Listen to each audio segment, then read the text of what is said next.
Naiz irratian, bigarren kafea.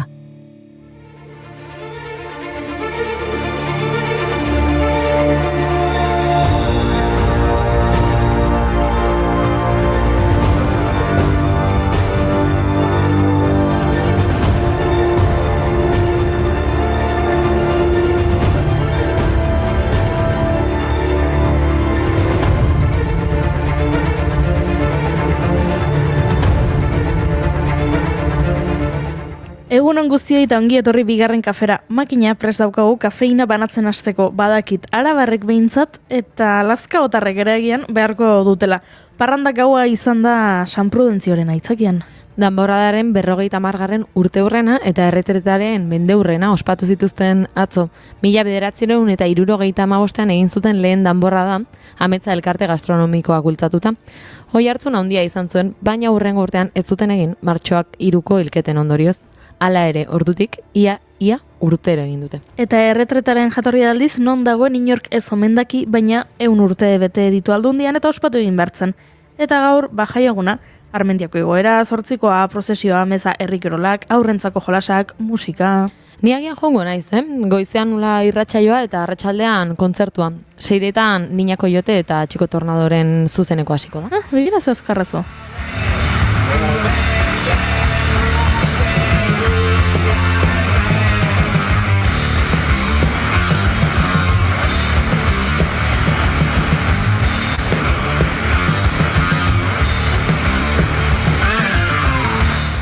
Eta nola ez Prudentzio deuna aipatuta efemeride handi bat aipatu behar dugu 1988ko apirilaren 28an, hau da gaurko egunez, Gasteizko gaztetxea okupatu zuten 100 gaztek. San Prudentzio eguneko eguerdi aldera 250 gazte inguru elkartu ziren Farinasetik manifestazioa abiatzeko. Manifestazioa amaieran apezpikoaren jabetza zen Lorezainaren etxea okupatu zuten. Berehala lantaldeak sortu eta lanari ekin zioten. Barnean zegoen zaborra atera, komunikazioa landu, erresistentzia sistemak antolatu. Lehenengo 3 asteetako gauetan 21 pertsona lo egitera gelditzen ziren gauero. Arrisku handiko egunak baitziren. Gainera, lehen hilabetean batzarrak egunero egiten zituzten.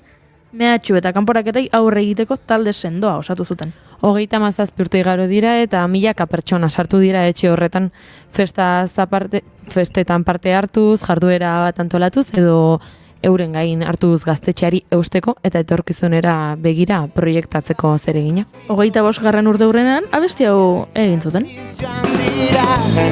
Sorginduta baleude bezala 25 urtez borrokaren izerdiaz izan dira gure estatua izan dira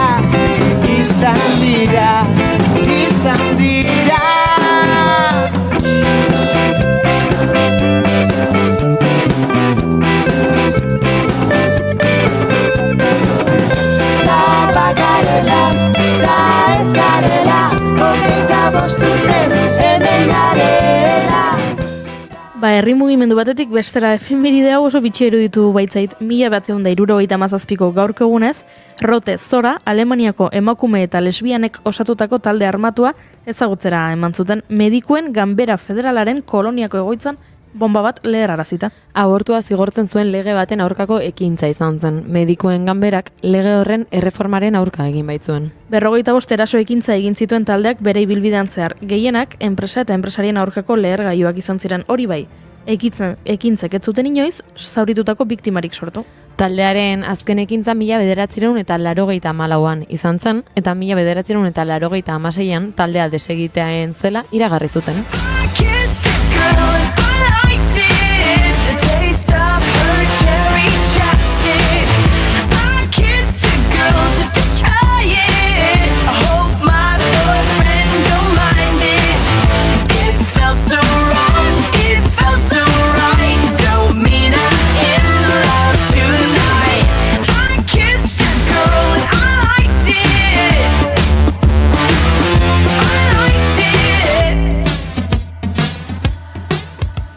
jarraitu ezagun Alemanian rotazorakoak bezala. Izan ere gaurko egunez, 1945 Adolf Hitler eta Eva Braun ezkondu ziren Berlingo bunker famatu horretan. Ara?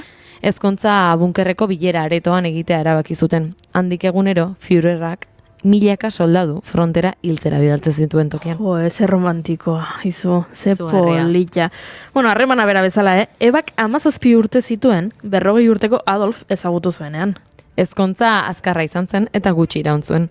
Zeremoniatik 40 ordutara eta sobietarrak bunkerreko atean zirela, beraien buruaz beste egin baitzuten diktadoreak eta haren emazteak. Oh, she wanted to be something. And in the end, it got to be a drag. She's doing her exercises every day. No matter what people say, hey, I never loved Eva Braun.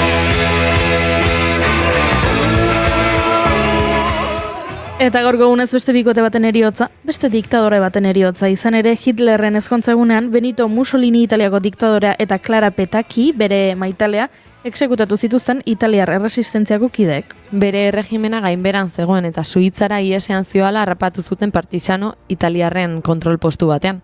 Bere maitale Petacchi eta beste 3 agintari fasistarekin batera, mozorrotuta zeuden. Komolakuaren ertzean fusilatu eta ondoren Milanera eraman zituzten. Loreto plazan jendaurrean buruz behera zintzilikatzeko. Hauek, 10 hilabete lehenago leku berean zintzilikatu zituzten 15 partisanoen omenez. Horrela, 20 urte iraun zituen fasismoaren etapa gogorrena amaitu zen.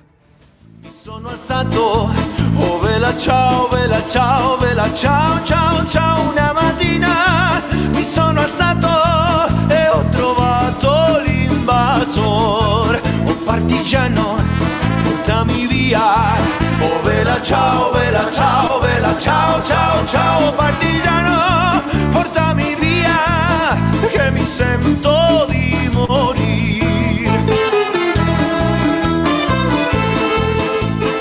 Tira, baina utzi ditzagun diktadurak alde batera eta zoriondu dezagun, gaurko egunez, jaiotako pertsona oro eta oro ez balin bada batzuk behintzat adibidez, Edoi Etxarte zorionak, Iruindar idazleari, eta zorionak Jon Euria Bizkaitar bertsolariari. Eta bi aktorea aipatu nahiko nituzkenik, zorionak Penelope Cruz eta zorionak Amaia Berasturi. Zorionak. Penelope sari ugari jasotakoa da, eta Amaiak ere hainbat izendapen jaso zituen Akelarre filmean egindako lanagatik. Eta beste, edo bere abesti bat jartzeko aitzakia ematen didanez, zorionak Valeria Castro, kanariar kantautorea da. Castro eta berak ere badaki zerbait sarien inguruan. June, 2023an Latin Grammy sarietarako izendatu zuten kantautorea abesti honenaren kategorian Larrau kantuarekin.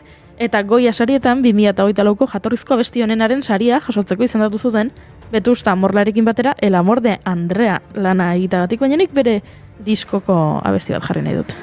Y todo parece que en unos meses sigues pensando que igual es tu culpa y tú mirando a todos lados por si alguien ha llorado y tus ojitos tan mojados no han secado y tú que tanto te mereces, no todos permanecen y no por ello no amanecen, no florecen. Aizu Goiuri, eta badakizu laneko segurtasun eta osasunaren nazioarteko eguna ere badela. Oh, wow.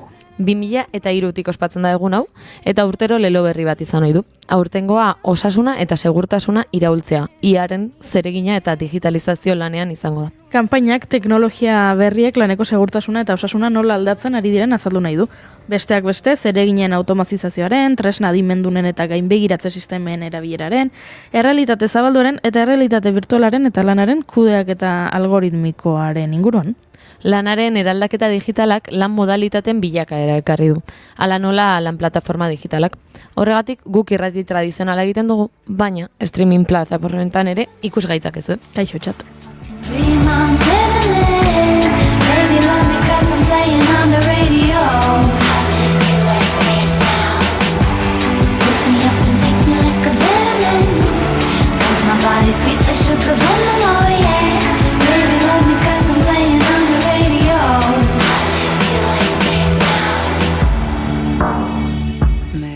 Eta gaur irratian zer izango dugu, kontu interesgarri ugari Markostedin gure argentinar euskaldunarekin hitz egingo dugu, eta uste dut nire erromatar imperioaz hitz egingo digula, aita santua. Giza, argentinarra zen. Bilera dute gaur kardinalek konklabearen data erabakitzeko, eta aita santu berriaren hautaketa bideratzeko. Ziurrenik maiatzaren 5 hasiko dira. Bueno, alare gaur ez dizuet konklabe pelikulaz hitz egingo berriro ere, baina telesail eta pelikulez hitz egingo dugu puri-purian tartean Imanol González Gurrutxaga zinema zuzendariarekin. Eta Oiana Aranarekin bertsolaritza munduan behar diren arnasgune eta zarituko gara, senyora sarik eta laizterraziko baita. Eta musika pixka bat, maite dutak, zuen mezuak, txateko txiste txarrak, denetarik izango du gorko irratsaioak. Zer diozu, dantzarako prest? Beti. Apirilak 28 ditu eta astelena da. Ziur. Ongi etorri, bigarren kafera.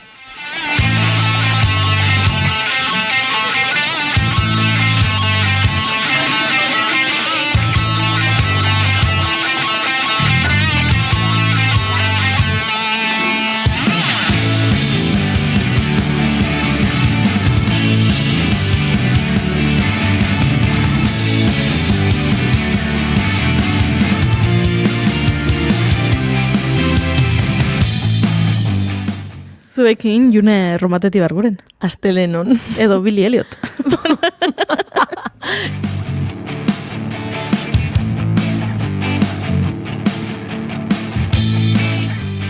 Nigo jurez izan handian hau gaur dantza egin dut Junek begiradarekin bezala akatu egingo nau eta. Eske gaurria inigo gabe, ni bakarrik enun ingo dantza.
Esan bezala ongi etorri guzti bigarren kafera, bigarren kafeak 979. saio du gaurkoa, hala uste dut behintzat.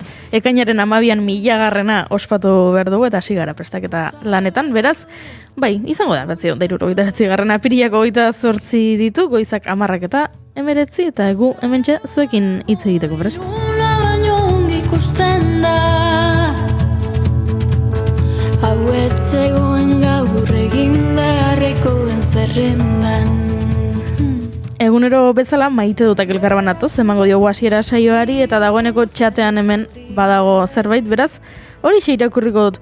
Gora San Prudentzio, gora Gasteiz. Eta ostiralean Josune ezagutu nuen, hori dio Gorkak eta bai entzuleari azalpen bat zor diogu. Kontua da astelenetan Josune Belez de Mendizabal izaten dugula gurean, eta Arabako kontuak ekartzen dizkigula, eta Josune Belez de Mendizabal parrandan dago gaur. Claro. Eta orduan esan zigun, nik astelenean ezingo dut irratian kolaboraziorik egin, bai, ja. Ondo pasa. Eta asteazkenean iritsiko da 8 horrekin. Ez dakit ba, Zela zain geunden bizitzaren gailurra. Zederra den biztirik egotea derragoa. Da zurekin egiten badut nire bidea. eta zuk Jone zebaite duzu. Nik esan behar eta hotxa ere pixkat ikututa daukatela kontuan hartuta, larun batean nola bukatu nun ahotsarekin, enuen espero atzo ahotsa eukiko nuenik. Eta pozten naiz, ze momentu batean preokupatu nintzen, konturatu nintzen astelena zetorrela, eta esan baina bai, nire maite duta sagarduguna izango da. larun batean hasi nolako eguna pixkat, bueno, sagardugunak bideo ezberdinetatik hasten du eguna bera, egoten dira dultzaineroak, egoten dira trikitilariak, eta trikitilariekin batera beti hasten da goiza, bueno, gurdi bat tiratzen dute idi batzuek, eta bertan kupela bat egoten da, herrian bertan dagoen jendeak edan dezan nahi duen momentuan tragoxika bat, eguna bera hasi baino lehen. Eta haiekin batera dantzariak joaten dira. Eta nik asmoa neukan bertara gerturatzeko dantzataldeko pertsona batekin dantzatu beharrez zuena, behintzat eguna beraiekin hasteko. Iritsi nintzen bertara eta lehenengo kontaktuan bi pandero jolek harrapatu ninduten, eta esan zidaten, 3 triki daude, 2 pandero daude, june ekarri panderoa eta jo. Epa! Egia nik zalantza askorik ez nuela egin, kriston mona neukalako jotzeko, agian duela urte bete ez nuela jotzen eta gogo handia neukan, eta lehenengo susto txikia edo hori izan zen, eta hasi ginen jotzen, egia da, guardeko 12etan txotxa hasten zela, eta 12ak 5 gutxietan izugarrizko txaparroia bota zuela, izugarrizko zaparra bota zigun, eta ez ginen, bueno, ez zitzegun suertez panderoko larrua busti, baino neko justu. Eta txotxa hasteko beti, gure dantzataldeko kideek sagardantza egiten dute, eta sagardantza ondoren zertxo bat irakurtzen da, eta eguerdiko txotxa hasten da, gero arratsaldean beste bat izaten da, eta dantzadariak ikusteko pres ginen momentuan, eta dantzan hasi behar zuten momentuan, antolatzaileetako bat gerturatu zen ere gana, eta beste baten gana, esaten, bi txotxero ez dira etorri. Epa! Ez dira etorri, eta nire ondokoa, nire laguna ere antolakuntzan zebiena, harrapatu ninduen lepotik, eta esan zidan barrura goaz. Jantzita zoaz ez da, bai, alkandore txuria, bai, bakeroak, bai, zapia ere, barrura. Harrapatu ninduen, eta bota behar izan nuen sagardoa eguerdiko txotxean, postu batean jarri ginen biak. Egia da, niretzat, izan zen, perfecto, arazorik gabe, sartuko naiz. Arazoa sortu zen, begiratu nuen, eta gure botilek zeukaten betiko kortxoa, beraz, ez neukan eskantziodorerik. Eta gainera nerekin zegoenak hain tradizionala izaki, ez zidan uzten, ez da beste botila bateko eskantziodoreak botatzen. Orduan, edo mozten eta horrelakoak ez? Ez zegoen aukerarik. Hasi nintzen botatzen eta berak esplikatu zidan, karo, distantzia batetik botatzeko, ea nola zen errexagoa, eta ea lurran zegoela diferentzia ez, bere ondoan dena lehorra zegontan erean ez. Baina nahiko txoiz polita izan zen, oso goiz polita pasanun, eta gero ja arratsaldean lagunekin eta festa giroan pasanun, eta bai, egun oso polita izan zen, naiz da lainoak, zaparradak bota zizkigun, jende asko gerturatu zen, karpara bertara, eta giro oso polita izan zen, beraz hori da nire maite dut.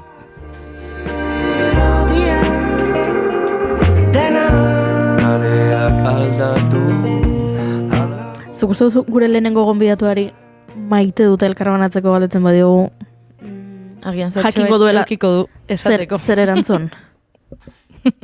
Egunon, oien arana. Egunon. Zer modu zaude?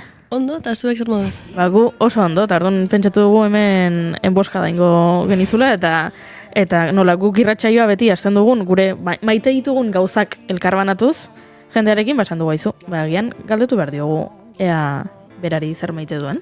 Bai, izan da enboskada txikia, nekarren zer pentsatua, baina okurritu zait, zorionez zerbait, hemen nengoen adi-adi entzuten zuek egin duzuen lan orain artekoa, eta justo Olaia Intziarteren kanta bat jarri duzue, eta aitortuko dut Olaia Intziarteren disko hau, Zerrautxa diskoa, dela nire azkenaldiko obsesio txiki handietako bat, pare bat aldiz ikusi dute zuzenean gainera orten, eta, bueno, iruditzen zait zoragarria dela egin duena eta zuzenekoetan egiten duen lana. Orduan, Olaia Intziarten ere maite dut. Guztizados. Dena ongi dago, zu bazaude, bi begi bilore, beldurrik gabe. Dena ongi dago, zu bazaude, la la la la la la. Ez ebanik maite dutena, zer barkatu? Hori, zurea Bai. zen den. Ez esan behar nizuen, batzuetan sakon, eta oso maite dut filosofiekoak ekartzen ditudala, baina gaur ez. Gaur pixkata zalekoa. Gaur astelenean gaude. Estelena da. Eta kontatu behar dizut maite dudala, arraizopa. Arraizopa kontzeptu gisa asko gustatzen zait, eta jatetxeetan geroz eta zailagoa da topatzea. Arraizopa. Bai. Eta nik herrian behintzat oso leku gutxitan topatzen dut, eta beste herrietara eta hirietara joaten naizenean ere, nik uste dut lehen arraizopa gehiago egoten zela jatetxeetan, eta orain koste egiten zait, eta atzo jo nintzen Gasteizera.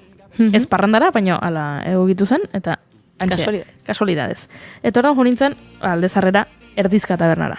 Eta eguneko menua oso goxoa egoten da, eta zer topatuko eguneko menuan da arraizopa. Eta, jazta, igandea, pozik, igandea, jak, zoragarria, arraizopa januelako. Oso goxoa zegoen, zerbitzariak oso jatorrak izan ziren, eta konpainia ere ona, eta arraizopa, zugarria.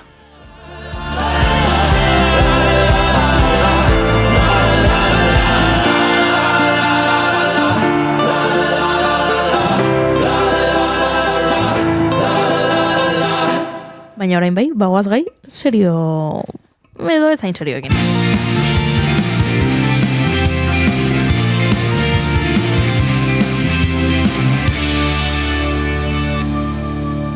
Emaiozu bigarren aukera bat egunari. Naiz irratian, bigarren kafea.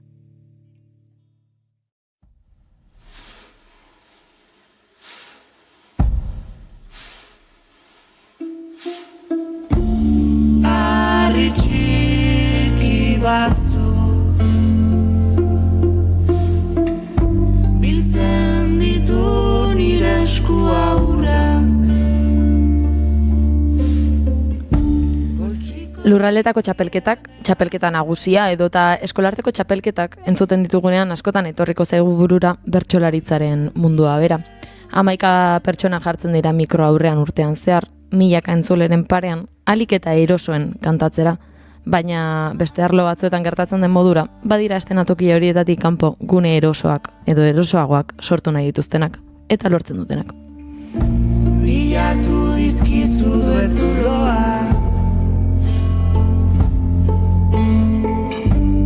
hor daude ondoko paretan. Bertso plaza berriak sortzearen beharraren aurrean, emakumei zein aspiratutako genero identitatei ikusgarritasuna emateko sortu zen senyora sariketa, eta aurtengoa 5. edizioa dute. Apirilaren 12an aurkeztu zuten aurtengo edizioa, eta maiatzaren 10, 17 eta 31 izango dira hainbat saio.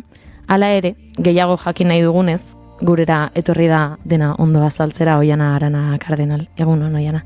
Egunon, ikusiko dugu ea ondo azaltzen dudan. Azaltzen hasi aurretik, bigarren kafeko 2 galdera ofizialak erantzun behar dituzu. Ea ba. Bueno ez, 2 galderetatik bat. Nik 2 botako ditut eta zuk aukeratu, bietako zein gu bakarrarekin konforme geratzen gara. Honakoak dira galderak. Nola gustatuko litzaizuke edo nola irudikatzen duzu zure hileta, zure funerala? Hori lehenengo galdera, bai, badakigu horla ez dela erraxa. Eta 2. galdera, orain etorriko balitz zinema zuzendari bat. Eta esango balizu, zure bizitzari buruzko pelikula bat egingo dut. Baina pelikulan ezin dugu kontatu jaio zinenetik orain artekora. Pelikulak kontatuko du soilik zure bizitzako etapa zehatz bat. Etapa hori izan daiteke 2 aste, izan daitezke unibertsitateko 4 urteak, edo dana dalakoa. Baina etapa zehatz bat izan behar du, eta orduan galdera da, ea zein etapa aukeratuko zenuken.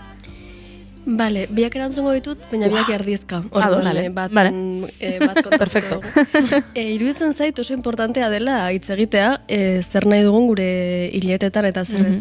Azken aldian askoren ez horren inguruan hausnartzen, horri buruzko ikerketa lan bat egiten zelako hain zuzen ere, heriotzaren ondorengo doluari buruzkoa, eta iruditzen zait, min asko egin diezaiokegula elkarri, nahi gabe, ez dakigulako nola agurtu jendea edo, tartuan uste dut interesgarria dela hori egitea. Nik oraindik ez dut pentsatu, baina pentsatuko dut.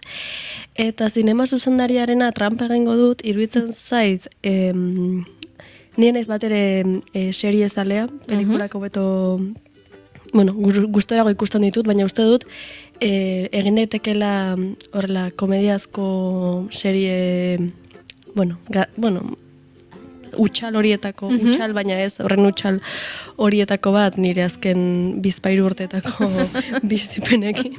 Orduan, uste dut hori esango nukela. Oso ondo, 2 erantzun da, eta 2 ondo erantzun da gainera,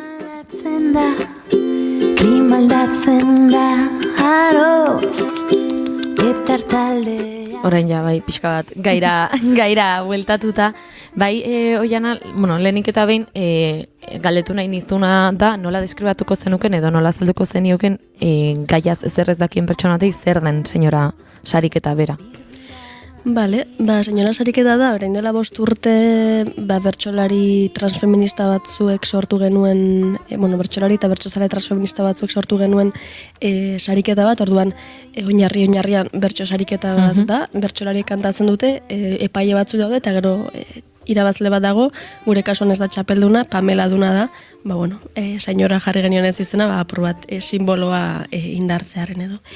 Orduan, bai saiatzen garela, transfeminismoaren oinarriak aplikatzen lehiara eta aplikatzen bertsolaritzara, eta orduan horrek, eragin du nolabait, bertsolaritza tradizionalarekin edo bertsolaritzan leia bertsolaritzan eta oro har munduan leia ulertzeko modu tradizionalarekin talka batzuk topatzea.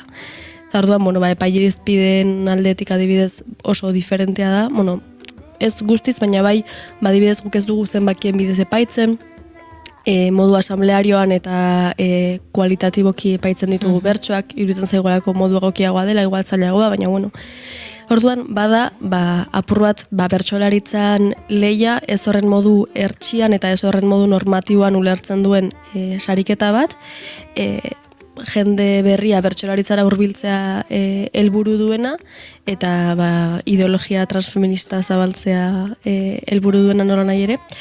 Eta bai, 5 urte egin ditugu ja, 4 urteetan bideo oso arrakastatxua izan dugula esango nuke, ez dut esan nahi arrakastatxua zenbakitan, ez dugu Navarraren abeteko, baina bai, iruditzen zait, sortu du dela publiko bat, badagoela bertsozalego transfeminista berritu bat, eta jendea egoten dela zai urtero, ez? Senyora Sariketa noiz iritsiko, eta bertsolarien artean ere, lortu duela horlako referentzialtasun bat, eta, gu behintzat pozi gaude egiten ari garen bidearekin. Modu asamblearioan, esan duzu, eta asko gustatu zait, aitortu duzula zailagoa dela, horrela, ze zalantzari gabe niri horrela iruditzen zait. Bai, iruditzen zaitez, askotan zenbakien bidez epaitzen baldin badugu azken emaitza da batuketa bat. Eta, batuketa baten gainean ezin da diskutitu, ez? Hori da emaitza, eta gero argudiatu nahi duenak argudiatu dezake, baina ezin da, ez? Epaile gainera, batean epaitzen dute, eta nik uste dut bertsolaritzan hori ere kontuan hartu beharrekoa dela, ez? Epaileak kritikatzen ditugunean, ezin dugula ahaztu, beraiek ere, batean jasotzen dutela gaia, batean entzuten dutela bertsoa, eta momentuan epaitzen dutela dauzkaten medioekin, eta ezarrita dagoen parametro multzo horren arabera, ez? Guri bai iruditzen zitzaigula interesgarria elkarrezketa bat egotea epaia eman aurretik.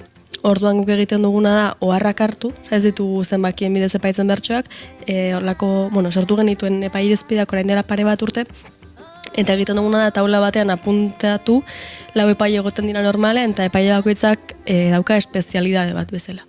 Bakoitza fijatzen da gauza konkretu batean, guretzako oinarrizkoak dire 4 gauzatan, eta orduan gero apunte guzti horiekin egiten da bilera bat, igual batzuetan aspergarria da, igual entzularen zaterez, baina saiatzen gara, igual bertso paperak egoten dira, edo bestelako utxunea betetzeko, eta interesgarra iruditzen zaigun bertsolari batzuk plazan jartzeko beste motibo bat aurkitzen dugu, eta orduan egiten dugu bilera bat, eta batzuetan, bilera horiek tensoak dira, nola, ez? Uste dut, erabakiak hartu behar direnean, bilera asko tensoak izaten direla, baina esango nuke, ni izan nintzen epailerizpideen lantalean egon zenetako bat, eta gerora epaitu izan dudana epailerizpide horiekin. Eta iruditzen zen normalean nahiko ados egoten garela, eta batzuetan diskutitu dugunean ere, azkenean nola oharrak hartu ditugun eta argudioak badauzkagun, elkar erraz konbentzitu dugula, eta emaitza honak egon direla behintzat. Bideetatikan hasita edo bai hasierara jota, bai azkenean ari gara senyora Sariketaz, eta entzule askok hartuko dute senyora hitza, zerbait txar moduan, ez, edo niri aurrekoan ume batek kaletik senyora deitu zidan, eta mina eman zidan, baina zuek hartu duzue senyora zuentzat, zergatik izan dago? Bai, iruditzen zait, polita dela batzuetan, igual gaitzesgarriak iruditzen zaizkigun hitzekin apropiatzea, ez, eta uste dut bizitzan askotan egiten dugun zerbait dela, eta horren aldarria egiten dugula eguneroko bizitzan alere, niri iruditzen zait, guk senyora sariketa sortu genuenean, guk ere gure artean elkarri senyora ditzen genionean, ez genuela modu irain moduan esaten, ez? Edo guretzako etzela klase altuko emakume bat, ez igual gure amonentzako, neskameak izan diregune amonentzako senyora bat izan daiteken hori ez, edo ez dela ez dakit Donostiko ez dakit zeusotan, ez dakit etxetan bizi den pertsona bat, guretzako, senyora izatea bada jarrera konkretu bat izatea bizitzaren aurrean, eta apur bat, injustizien aurrean ere oldarkorra agertzen den senyora mota hori, ez dakit eroskiko kolatzen zaizun senyora mota hori, ez uste dut, senyora kontzeptua batzuetan modu ertxiegian ulertzen dugula, ez, eramaten gaituelako iruditeria oso konkretu batzuetara, baina, uste dut senyora kontzeptua oso irekia dela, nire ere ditu izan didate senyorek, eta hori polita da, ez? Igual oso ondo ikusten ez duen senyora bat iklaten duenean, déjale a esta senyora pasar, uste senyora honi pasatzen atuzu, bai, ez? Uste dut, eta senyora sariketaren bitartez ere ireki dela ikuspegi hori, eta esango nuke senyora sariketan kantatzen duten, eta senyora sariketaren inguruan gabiltzan guztiok daukagula senyoratik zerbait, eta denok beharko genukela euki senyoratik zerbait, iruditzen zait askotan eredu moduan hartzen ditugula gizon errakastatxu zahar gehiegi, eta azten zaizkigula bestelako lanetan pertsona horiei lentejak prestatzen egon izan diren senyora hori guztiak. Eta, beraientzako omenaldi bat ere bazen, izan ditugu gatazkak eta jendeak izan dizkigu gauzak, eta igual gehiago ere gazteraneati datorrelako, eta ez dakit zer. Baina, egin dugu bidea, akaso berriz hasiko bagina ez dakit itzori aukera duko genuken edo ez, baina nik uste dut ja egin dugun bidearekin eta gu nahiko konforme gaudela kontzeptuarekin eta jarraituko dugula senyora izendatzen. Noski baiet, gora senyorak. Noski. Eta esan duzu ez, 5 urte dira ja antolatu zenetik, 5 urte pasa dira, baina hau sortzeko utxune bat ikusi zenuten, edo behar bat zegoen hor, ezta? Azkenean transfeminismotik oholtza hoiek erosoak izan zitezen. Zein izan ziren lehen arrazoi hoiek edo ze utxunen nabarmentzen ziren? Bai, iruditzen zait, utxuneak edo, bila hasi ezkero edonon aurkitzen direla, ez? Eta esparru guztietan, eta, bai azpimarratu nahiko nuke, bertsolaritza gizartean gertatzen dela, orduan bertsolaritzan ikusten ditugun utxune guztiak oroar gizartean ikusten ditugun utxuneak direla, hau da ez dela kritika bat bertsolaritzari zuzenean, bertsolaritza gizartean gertatzen da, sorpresa, orduan, horren ondorio bat da. Uste dut, geundela momentu batean, justo pandemia zen, 2019, oraindik etzen pandemia hasi, baina, eta saretu ginen bertsolari batzuk nik garai hartan, nituen 17 urte esango nuke, bai. Eta saretu ginen akaso, ordura arte ezagutzen ez ginen, gure belaunaldikoak, igual sarxeagoekin, eta sortu zela horrela talde bat, eta justo bat zela garai bat, non historiako bertsolari emakumeak erreskatatzen hasi ziren, Txakur Gorriak atera zuen orain menean liburua, egin zen orain menean izeneko bertso saio multzo bat, eta gero aurrekari bezala markatu behar da, Amaia Iturriotz bertsolariak irabazi zuenean Peio Errota izeneko sariketa bat, hemen Tolosaldean egiten dena okerrez banago, kantatu zuela bere bukaerako gura zen Mikaela heldu da senyoren garaia. Eta ustot hori izan zela apur batez, motibatu gintuena, esatera, zergatik kantatu behar dugu beti oso gure sentitzen ez ditugun saioetan bakarrik, ez? Oso interesgarria da batzuetan, igual, zure konfortzonatik kantatzea, gauza asko ikasten dira gainontzeko jendearekin hitz egiten, diskutitzen, ustot oso aberasgarria dela, ez?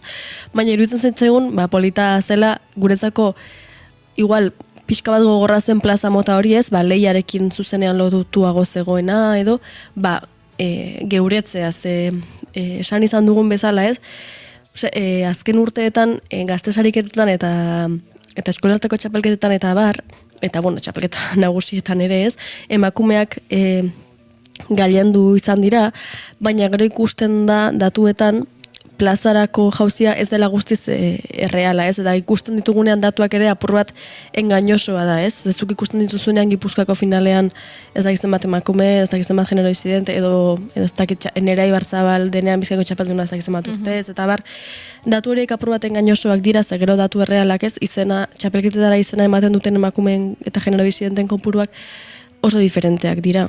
Ze 4 edo 5 emakume iristeko final batera, horrek ez du esan nahi, txapelketa osoan zehar 50%koa izan denik, zera hori ez. Normalean askoz emakume gutxiago egoten dira, eta emakume gehiago finalean egoteak esan nahi du, bakarrik emakume honek hartzen dutela parte txapelketan. Ez? Osea, hori da azkenean erreala den datu bat iruditzen zitzaigun, bueno, hori irauli beharra zegoela nolabait, eta hain zuzen ere, azpimarragarria iruditzen zait, aldaketa handiena ere egon dela senyora sortuta geroko urteetan, ez? Bizkat, pandemia osteko garaia izan dela igual bertsolaritzaren barruan feminismoaren loraldi handiena edo egon dena, bueno, bere komila askorekin, Baina iruditzen zegoen beharrezkoa zela eta ginen gazteak eta egon den motibatuta eta sortu genuen. Gainera goratzen dut bazkari bat, sortu genuen horrela motibatuta zerezetik bezala.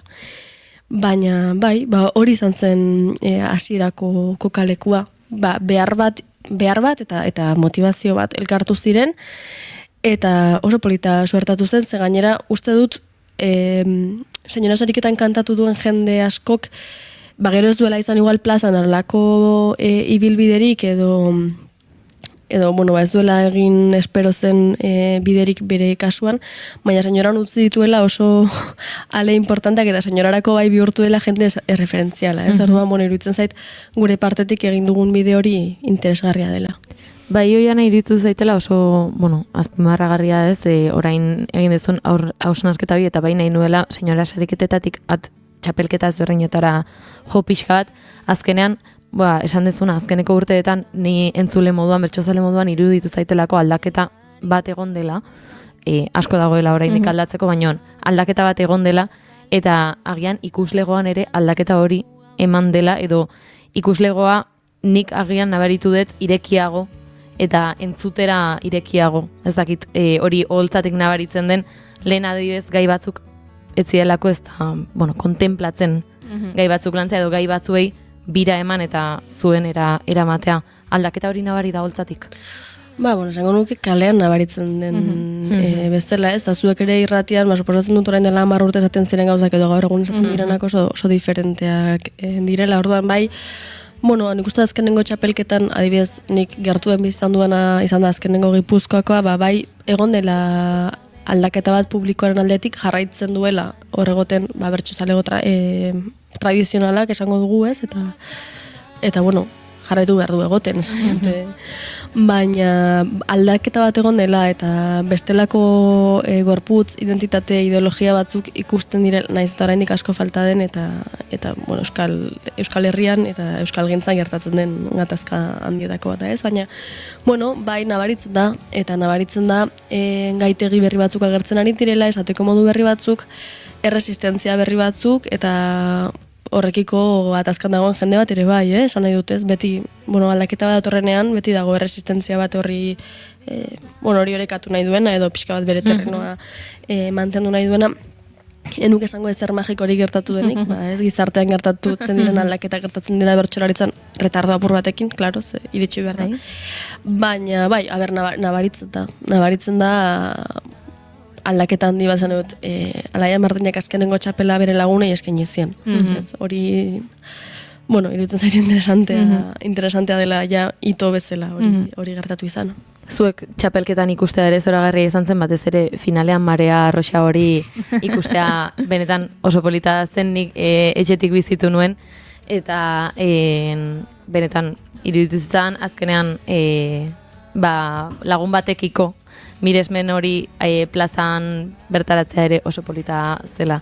Netzako, bai, lagun batekiko atxikimendua zen, anerrekiko kasu hartan, gaur gainera lo egin dut kamiseta horrekin, grazia egin dit.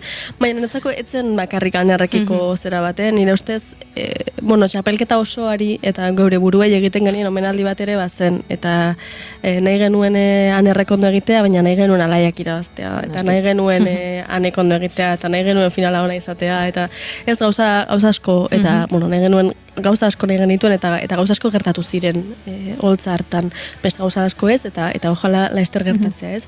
Baina bai, iruditzen zait, eman diogula gure buruari ere aitortza, publikoki juliganeatzeko gure lagunak. Eta iruditzen zait, apur bat, zigortu al zaigula edo ez dut inorrentzun zorionez honi buruz ezer zate, baina egon daitekela hor zigor bat ez, baina eraberean ez gara egiten ari beste batzu egin ez duten zerbait, nire ustez beste leku batetik egiten dugu, gainera ez dugu oihu egiten, beste gauza batzuk egiten ditugu. Baina bai, bueno, batzuetan molestoa da, batzuentzat ere gauza hori gertatzea, baina niretzako pozgarria da, eta oso interesante izan da urtengo Gipuzkoako txapelketan gertatu dena, ojala orain Bizkaiko dator eta Bizkaikoan ere gauza bera egiten baldin badu. Egia beti esan duzuna ez, zerbaiten kontrakotasunak beti agertuko direla, eta beti izango dira erresistentzia horiek. Pixka bat, senyora sariketara bueltatuta, bai, aipatu dugu 5 urte, lehen edizio hartatik ona, ze aldaketa egon direla esango zenuke edo... Bai, senyora sariketa urtero aldatu da, eta hori interesgarria iruditzen zait, ze, talde motorra gutxi gora bera mantendu da azken 5 urtetan, baina beti egon dira aldaketak, ez? Egon da jendea sartzen, irteten, eta duan, junda, azal berritzen urtero. Lehenengo edizioa izan zen apur bat kaotikoa, ze 2020 zen, eta ezin zen etxeetatik atera, eta etxeetatik bai, herrietatik ezin zen mugu ateratzen gine, egin genuen nolabait, eta izan zen oso berezia... Pixkanaka, gonbidatu guztiek, eta baita guk ere, nagoaz nola urteak pasatzen ari dira, eta geroz eta gehiago onartzen dugu, ni beste hartara ere joan nintzen, eta ni beste hartara ere... Bai, ondo bete. Ari gara. Aurrekoan pixukiderekin komentatzen topatu zituela orduko isun batzuk, baina ez zitzaizkela iritsi orduan, ez? Ez zen hain ilegala igual. Hori da. Lehenengo sariketa horren berezitasuna izan zen, lehenengoa izan zela, orduan keston buma izan zela, eta gainera ezin zela joan ginen, eta ez, horrek bazauka bere xarma berezi ura. Bigarnaia handiagoa izan zen, Leitzako finalura erabakak irabazi zuena ez, eta ja, bestelako espektakularidade bat edo izan zuen. Eta lehenengo hirurakoa izango nuke izan zirela antzekoagoak. Ez joan zela proiektua handitzen bezala, baina bai antzekoagoak izan zirela zentzu baten. 4. edizioa iazkoa erabaki genuen aldatzea, eta egin beharrean 2 kanporaketa eta final bat dela ordura arte egin genuen erabaki genuen egitea saio bakarrera. 6 bertsolariko saioak egin ditugu orain arte, 8koa egitea. Eta aurretik, otsailean edo martxoan naiz goratzen ja egin genuen senyora eguna. Topaketa erraldoi bat, gure neurrirako erraldoia izan zen, Soraluzen egin genuen, orduan berezitasuna izan zen hori. Eta aurtengoa, 5. izaki, erabaki genuen izatea urrezko senyora bezala. Diferentea, ez? Eta, ja 5 urteko zikloa ospatzeko motibo bat ere, eta gure pentsamenduari, eta gure lehia eta bertsolaritza olertzeko moduari beste bira bat emateko aukera eman nahi genion gure buruari. Orduan, erabaki genuen, zehazten ginenean zerrendak egiten, zeinek kanta dezake senyoran, eta zerrendak egiten jende asko agertzen zen. Baina ez ginenean egiten zerrenda bat, eta ze jende egon ziteken gaur egun bertsotan, baina ez dago. Aldera egun zerrenda erraldoi bat, jende pila batek utzi duelako bertsolaritza, ez? Ze ematen du emakume asko daudela, baina zenbat gelditu diren bidean, azpimarratzeko modukoa iruditzen zitzaigun, orduan aurten egin nahi izan duguna da hori erakutsi. Eta orduan egingo ditugu 3 saio, 2 kanporaketa eta final bat, eta bertsolari asko kantatuko dute, ez da bakarkako txapelketa bat izango, binakakoa izango da. Lehenengo saioan 6 bertsolari arituko dira, bigarrenean 8, eta finalerako baitugu ere beste 2 senyora gonbidatu. Orduan, iruditzen zaigu interesgarria dela, bertsolaritza utzi duten, edo bertsolaritza bide hegemonikoa egin ez duten bertsolariei, emakume eta genero disidentei, leku bat ematea, aitortzea beraien bidea eta problematizatzea segatik ez dauden. Orduan, horretarako baliatzen ari gara aurtengo edizio hau, egia esan, espero genuen gogorra izatea, ze ez da erreza, ez? Utzi baldin bauzu, zergatik utzi duzu, da ez duzu nahi, ez? Seguruenik, gure buruan zen, bai, jundiren denak itzure nahi dute, eta ez da egia. Batzuetan uzten duzu zerbait, eta uzten duzu taia. Baina, lortu dugu taldea eta oso pozik gaude, guretzako bertsolaritzaraentzako oso esanguratsuak izan zitezkeen, eta beraz, izango direla espero dugun, jende asko kantatuko duelako, eta horrek, ematen digulako guri ere beste leku bat, eta beste talaia bat bertsolaritzari begiratzeko, ez? Beraz, bisaio hauen ondoren, gero finala izango da, ezta? Bueno, bertsolariak aipatuko ditut, hemen irakurtzen agian erresago gogoratuko naizelako, ez? Zu buruz baino. Lehenengo saioa Eskoriatzan izango da, maiatzaren 10ean, eta bertan kantatuko dute Iraiz Sarasola eta Mai Etxeberriak, Amaia Elizagoien eta Malen Alzuartek, eta Markel Laskurain eta Lierni Rekondok. Eta bigarren kanporaketa maiatzen 17ean izango da, eta bertan esan bezala 8 izango ditugu, Joane Aldalur eta Irati Tolosa, Idoia Anzorandia eta Ziara Enbeita, Udane Mugertza eta Maili Gaiastegi, eta Ainoa Komas eta Julen Eizagirre izango dira bertan. Bai, denek kartelak ikusiko bazen dituzte, kartelak zoragarriak dira gaietak mantela baten gainean. Kukiak. Bai, kukiak. Oso kukia. Oso kukia. Aipatzeko ere, bertxotan zein adituko diren esan dugu, baina bigarren egunean Jon Elizarralde izango da gaiak jartzen, eta lehenengoan Lierni Altuna, horiek ere aipatzeko. Nola izaten dira saio hauek, ze bertan ikusi dezakegu bazkaria izango dela eta ondoren bertso saioa, ez? Hori da urtengo berritasunetako bat, ze orain arte izan da normalen arratsaldean saioa. Azken urtean Portugaleten eta beste urteetan ere egon da igual bazkaria, baina izan da bazkaria eta gero beste leku batean holtza gainetik bertso saioa. Iruditzen zaigu, pixka bat maskulinizatuagoa edo normatiboagoa den espazio bat izan daitekela Mai Bueltarena, era berean goxoagoa edo erresagoa, ez? Beste giro bat sortzen delako, eta iruditzen zaigun, interesgarri izan ziteikela senyora horrela ere probatzea. Eta orduan aurtengo saioak izango dira bazkal ostean, sobremesan, horregatik mantela eta gaietak. Eta izango dira Mai Bueltan, seguruenik. Oraindik gustut ezagoela guztiz erabakita, orduan hola izango da, zeia esan dut. Baina hori, elkarteetan izango dira bazkariak, eta gero bertan egingo ditugu saioak. Sarrerak ero zaitezke bazkaritarako sarrerak, bertxosarrerak.eus elbidean, baina bazkaritara etorri nahi ez duenak edo etorri ezin duenak edo betetzen baldin badira sarrera gabe gelditu denak, aukera izango du gero bertan beste sarrera bat ordaindu eta saioa bakarrik ikustera etortzeko.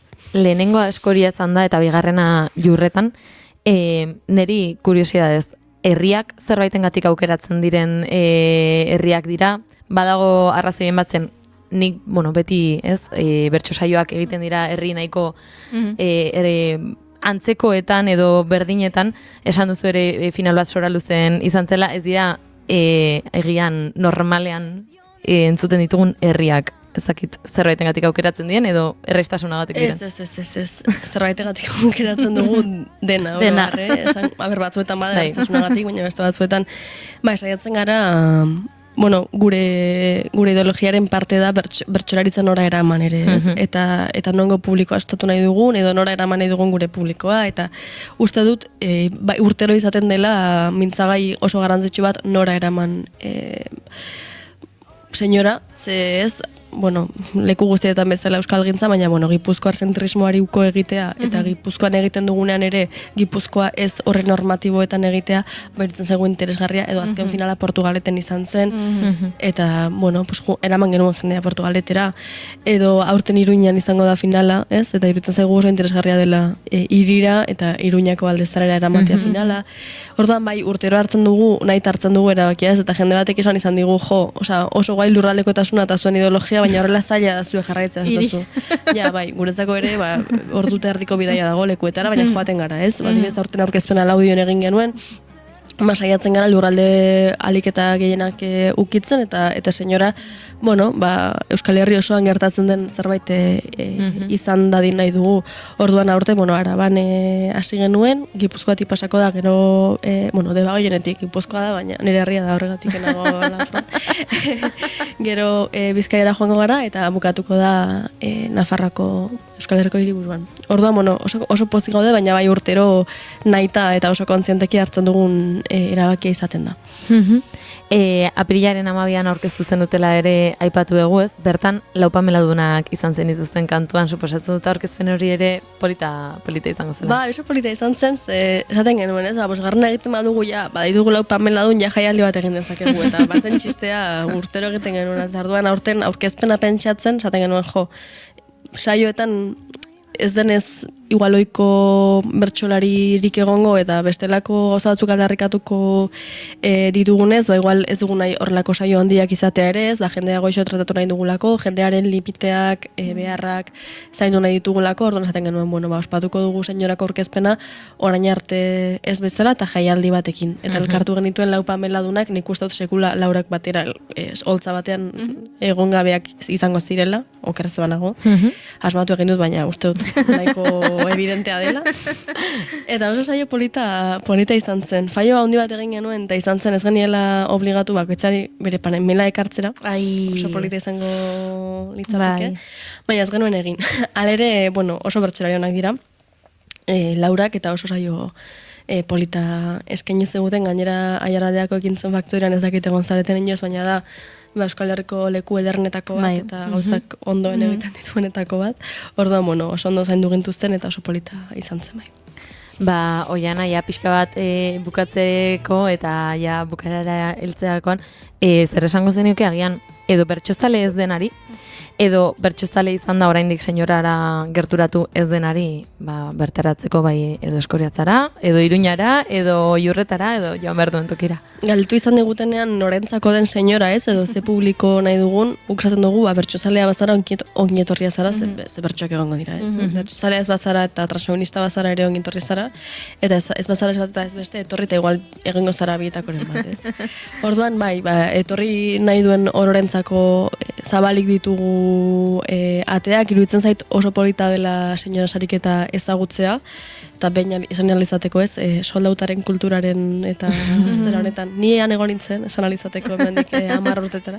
Ez, baina uste dut, oso gauza interesgarria gertatzen direla senyoran, oso jende interesgarria biltzen dela holtza gainean, eta ohituta ez gauden bertsolaritza molde bat ezagutzeko aukera izango dugu aurten gainera, sekula entzun gabeko bertsolariak, premizia asko, ez? Eta uste dut oso ederra izango dela. Orduan, gonbidatuta zaudete, han egongo gara gu, seguronik oso lanpetuta, baina kasu egingo ez.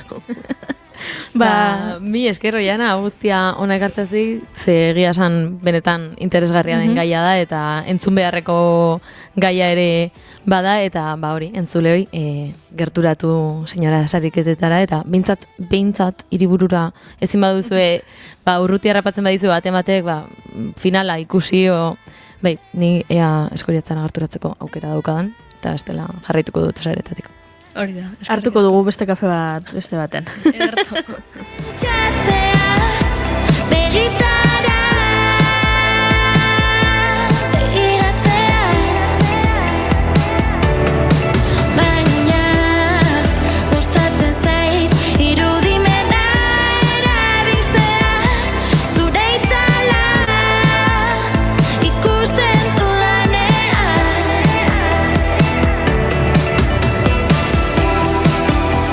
Ikusten dudanean, ikusten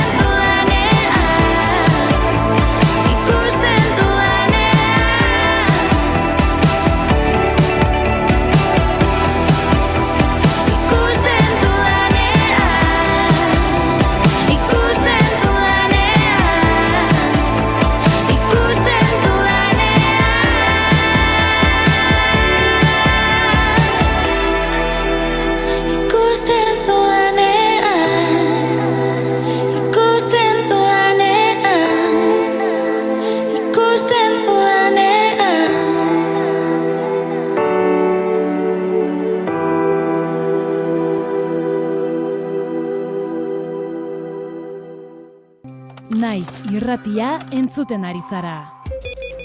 Bilbo aldea, 92.2. Gasteiz eta Arabako lautada, 91.5. Donostia aldea, 93.8. Gernika, 86.7. Leitza, 85.1. Bortziriak, 103.1. Urola, 91.8. Goierri, 102.2. Legazpi, 94.6. Naiz irratia.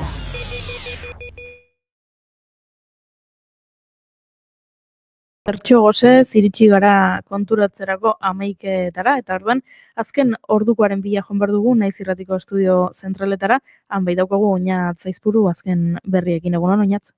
Egunon Goiuri, egunon entzule guztia, bai, tuterako udaltzengoak adierazitako azken albisteak kezka datorkigu. 17 urteko gizonezko bat atxilotu baitute, bere bikotekide ohiari eraso egitea egotzita, eta gainera 20 zentimetroko labanaz erasotu diola adierazi baitu, eta hori da behintzat, titularra hori da, ondoren badirudi saiatu direnean atxilotzen pertsona hau bere senideak ere udaltzengoaren kontra oldartu direla, bere 17 urteko erasotzailea honek ies egin zezan, guztiak atxilotu dituzte, eta esan bezala 17 urteko gizonezko hau, mutikotxo hau, atxilotuta eraman dute, bere bikotekide ohiari eraso egitea egotzita. Bestelako kontuetan, langabezia datuak ezagutu ditugu gaurkoan, 108.000 eta 100 lagun daude lanik gabe momentu honetan Araba, Bizkaia, Gipuzkoa eta Nafarroan. Hego Euskal Herrian beraz Espainiako Estatuko Estatistika Institutuak eman baititu datuak. 1.600 langabetu gutxiagorekin itxi du beraz lehen hiruhilekoa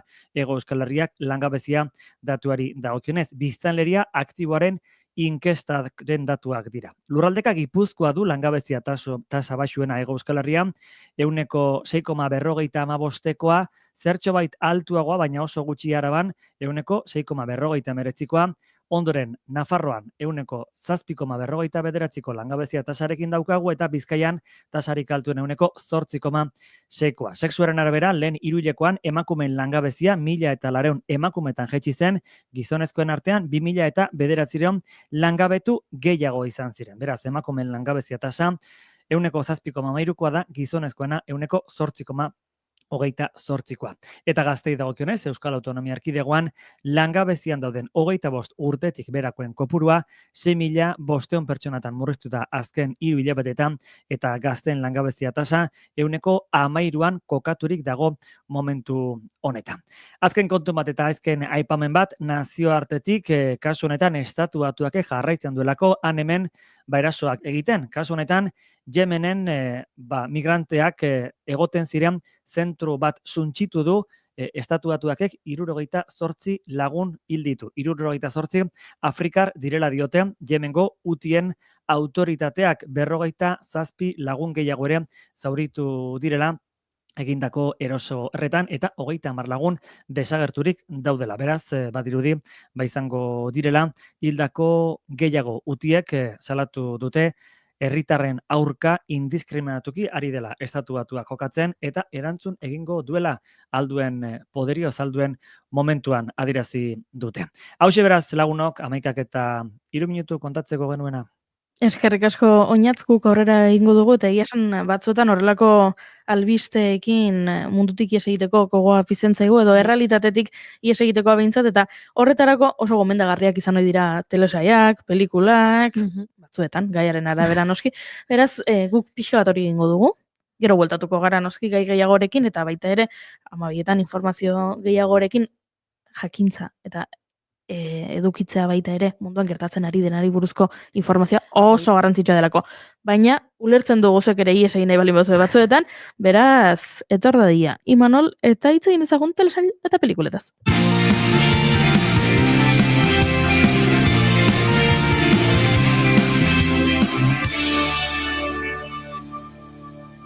Bigarrenak ez direlako beti okerragoak, bigarren kafea. You got the cinema.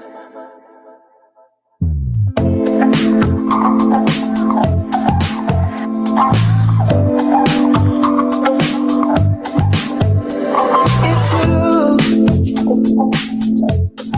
and I'm not getting over it. Darling, is it? If I'm stubborn when it comes to this.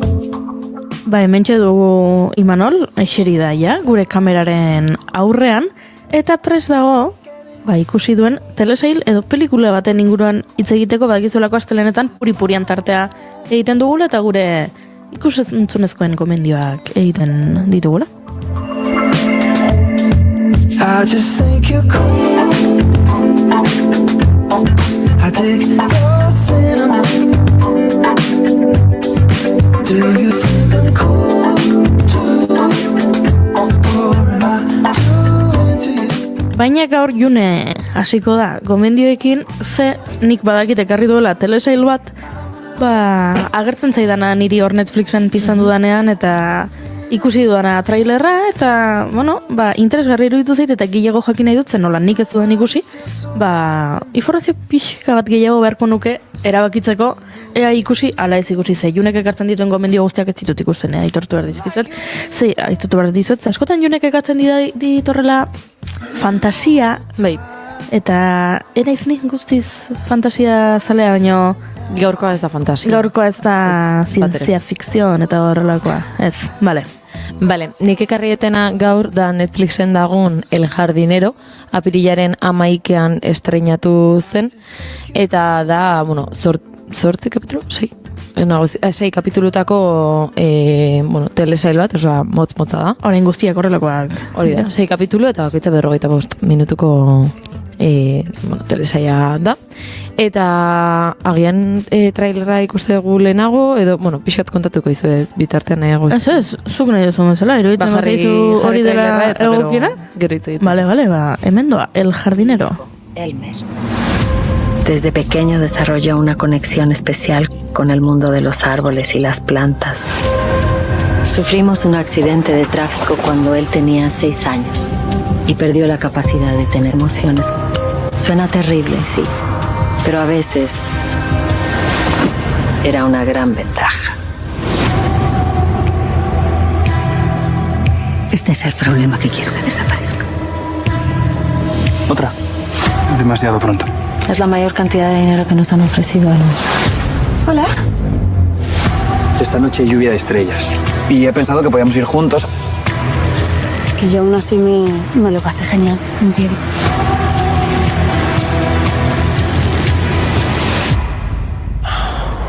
Elmer, tú no puedes sentir. Yo creo que sí.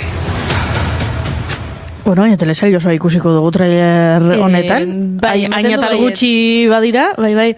Badaukagu hemen, emakume bat ari dena kontatzen bere semea berezia dela. Hori da. Istripu baten ondorioz, ez daukala emoziorik. Hori da. Ados. Kontua da, Álvaro Rico aktoreak Elmerren pertsonaia egiten du. Álvaro Rico agian ezagutuko dezue Elite telesaietik, izan zen lehenengo denboraldiko hiltzailea, justu.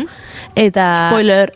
Baina ja urte batzuk ditu. Lehenengo denboraldiak. Eta bigarren denboraldian bera hiltzen da, esango nuke. Spoiler! Eta hirugarren denboraldian zertatzen eta laugarrenean trailerra olazten da gaina.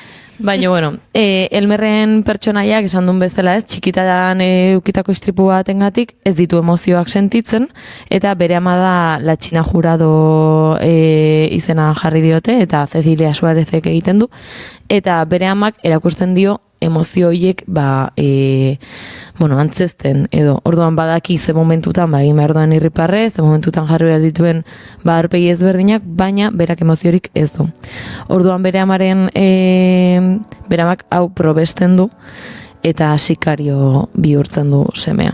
Oso dinamika, familia dinamika oso osasuntxua, Bai, erabat. Nere semeak ezin ditu emozioak azaleratu edo ez ditu sentitzen badauka hemen psikopatia puntu bat edo edukiko du.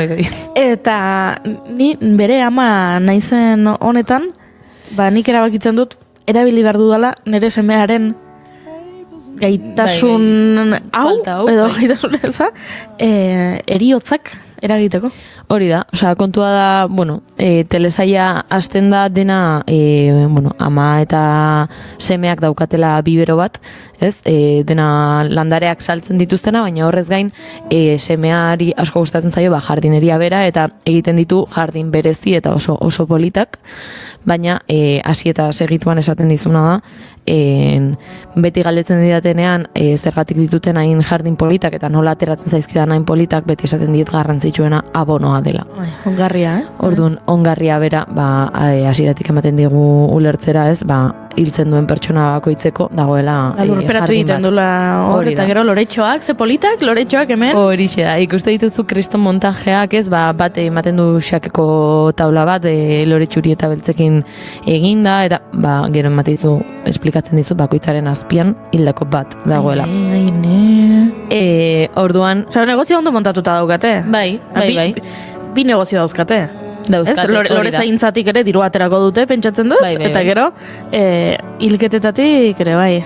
Hori da, eta orduan telesaian, hau esplikatzen dizu lehenengo, hasieran, eta trama bera, berez da, trailerran ikusien bezala ez, emakume batek egiten duen kargo bat, neska bat hilda nahi duela, Catalina Sopelanak egiten duen neska da, eta elmerrazten da pixka bat ezagutzen, eta bere prozesu aurrera ematen, sareak kotilatzen ditu, dena pixka eta aztertzeko, eta eriotza hau nola garatu prestatzeko, eta batean neska ezagutzen du, neska ezagutuko du, eta trailerean ikusien bezala, batean sentimenduren bat azaleratuko zaio. Eta horrazten da trama guztia, azkenean elmerrek pertsona hil egin behar du, eta saiakerak egingo ditu, eta ikusiko duzu, ze gertatzen den, ze benetan nik, arratsalde batean ikusi nun telesaia, lagun batekin eseri nintzen, eta Goiuri lehenen kontatu diot. Izan zen lehenengo kapitula ikusi, eta bigarrena ikusi, eta inorketzuen gelditzen, ateratzen zenean urrengo kapitula inorketzion ematen pausari. Orduan, biakan ikusi, eta bai dauzkala, azkenean telesaia turbia da, nik gustora ikusi nuen, baina bai zeudela momentu batzutan esaten zen nola, uf, eta biak kojinarekin tapatuta bazpare, esaten zen, eta lagunak gero gauean kotxera junbertzun, eta esaten zen, igual kotxera nio lagundu berdiazu, zen nien zakitiritsiko nahi zen. Baina bai, telesaia azkar ikusten da, esan bezala, eta nik asko disfrutatuet, gauza bat esan behar dut, eta igual manola betzaizu gustatuko. Telesaia ikusten ari nintzela, lehenengo kapituluan, esan norraigo gogoratzen dit hiltzaileak berak, eta zuzi. Imanol! Bai, pentsatzen nun, izaltu haukiko nula, ondo, ez? Ondo. Benetan, ez dakitela zertzen, baina gaina, bigarren kapitulorako edo, nire lagunari esan nion, gogoratzen dit lagun bat, eta arraroiten nahi zait hau, ze gesto batzuk ziren, arpegiko gesto batzuk edo egiten zituen. Imanol, Junek pentsatzen du... edo pentsatzen du hiltzaile plantak dituzula, edo pentsatzen du emozioak identifikatzeko zailtasunak dituzula, edo... Uste gauza desan barra izuetela, ikustituzu ekarrituten lore guzti hauek. Ai, ama! Hilda dauden lore hauek. Hori da, bai. Igual gugea lore hiltzaileak. Bai, alrebes baino. Bai, egia esan. Ai, ama. Baina, Imanol... komentatuko dugu hau gero. Osea, orduan, baina Goiuri orain, ikustea, arrazia ematen diazun edo ez. Ez dakitze, ikusi, behintzat lehenengo kapituloa. Zuk ez ikusi ez errez? Ez nik ez dut ikusi, ez. Horretik baino. Ikusteko nik, pixka pereza mantziten. Neri ere hasieran nahiko pereza matezian, ez dakit, ikusten un posterra eta bai polita, baino, zegoen zerbait etzian adizen, eta azkenean oso gustora ikusi nun. Gomendagarrera bat. Guaini azaltzen naizela jakinda, igual ikusiko. Hori da pizgarririk. Horena ez, hemen, jazta, amua bota digu Junek, ikusi telesail hau, El Jardinero izan hau? Bai, hori da. El Jardinero, Netflixen, apirilaren 11an estrenatu zen, beraz berria, labetik atera berria, eta ikusi ezazue guztiek, behintzat, Imanol ikusteko, ez? Hori da. Hori da botako duguna. Ea iritzi berdinekoak zaten edo ez. Tire, Imanol, eta zuk zer gomendatu behar duzu? Nik gaur kontan ekarri zuet telesail bat, aspaldi nola telesail bat ekartzen, azken aldein pelikula ekarri ditut, eta izena du The Studio, dala Seth Roganen telesail bat, Apple TV-n ikusi aldana, zuk esan ezu Netflixen, ez? Hori da. Eta, guandik telesaia esango nuke ez dala emititzeaz bukatu, ni behintzet Movistarretik ikusten dut, eta astero botatzen dute atal berri bat, eta egia esan ikusituten 8 atal esango nuke, 8 atalak asko gustatu zaizkit, eta egia esan hasiera baten harritu ziten ze, bueno, komediatik jotako telesail bada, nun batez protagonista bezala hartzen dituzten Hollywoodeko ekoizle batzuk. Eta pixkat ikusten da, estudioan eta Hollywooden atzen dagoen pixkat gezurra eta... Baina, fikzioa da edo dokumentala da? Ez, fikzioa da, bai. Aktoreak dira, de hecho, egia da momentu batzutan, agertzen dira aktore ezagunak, adibidez, Zac Efron agertzen da, gero baita, Scorsese agertzen da, baina denak aktore bezala lan egiten eta dena egoera guztiek gezurrezkoa dira. Eta justu, dago kapitulo bat, nun, nahi dute pelikula baten, orokorren ekoizleek lan egiten duten bezala, lan egiteko modua da, eta de hecho, kapitulo honetan gertatzen da, zer funtzionatu du orain arte eta zer egin dezakegu guk hori kopiatu alizateko. Orduan, kapitulo baten zentratzen dira, Barbie gertatu da, Barbie oso ezaguna egin da, zer egin dezakegu guk, Barbie fenomenoa errepikatzeko. Eta orduan hartzen dute, Coca-Cola baten marka bat, Coca-Cola edo soda baten marka bat, eta egiten dute horri buruzko pelikula bat. Eta hartzen dute zuzendari ezberdinak, eta ekoizleak lortzen du Scorsese pelikula horren zuzendari izatea. Eta oso kuriosa da, porque kapitulo hortan Scorsese bastante agertzen da, eta ja lehenagotik ikusi izan dugu aktore lanetan, de hecho, Taxi Driverren agertu zen, eta bere pelikula desentetan agertu da aktore bezala, baina momentu baten negarrez hasten da, eta oso polita intzeten, eta dena da oso komediatik jota, baina dena oso ondo. Eta ez dakit, egia esango nuke kapitulo bakoitza dagoela plano sekuentzian planteatuta, igual plano soluzioa dira eta ez da dena plano sekuentzia bat, baina gaur egun ja plano sekuentziak modan jartzen nahi dien honetan, telesaio baita gehitu da horri. Eta ez dakit, irutzait, ekoizle baten lana ez baldin badakizu zein dan, eta Hollywoodek ez baldin badakizu nola funtzionatzen duen, telesai ona izan aldala hor sartzeko, eta egia dena dagoela oso nola esatea, esplotatuta edo gehiagizko erakusketa bat dago, baina gauza asko ez dira oso exageraziotik junda. Ez dut, trailerra ikusita, ez dut harrapatzen... Tonua? Noiz dagoen girotuta. Estena batzuetan arropak eta iruditu zaizkit 70ko hamarkadakoak, baina beste batzuk gaur egungoak. Bai, nik uste baita jokatzen dutela pixkat, ekoizle hauek diala oso modernoak eta oso, ez dakit, gero baita sekuentzia askotan eta kapitulo askotan rodaje daude, orduan rodaje horietan nik uste baita epoka ezberdinak jorratzea dituztela. Baina bai, berez, fikzioan gertatzen da Oppenheimerren eta Barbenheimerren ondoren.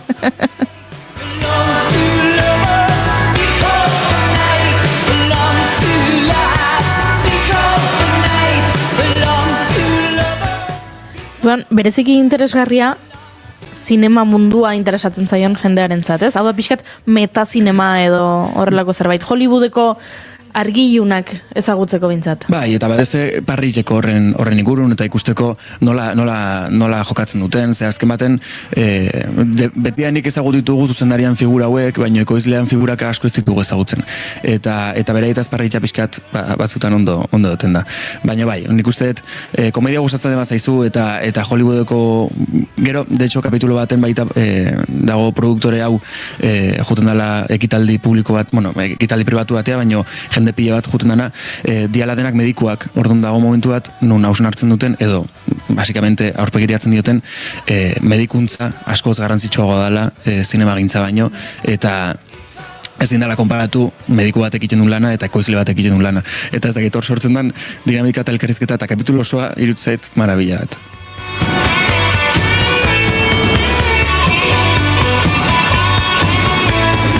Hortxe Imanol Engomendioa, The Studio, esan duzu Apple TV-koa dela, baina zu Movistarren ari zarela ikusten.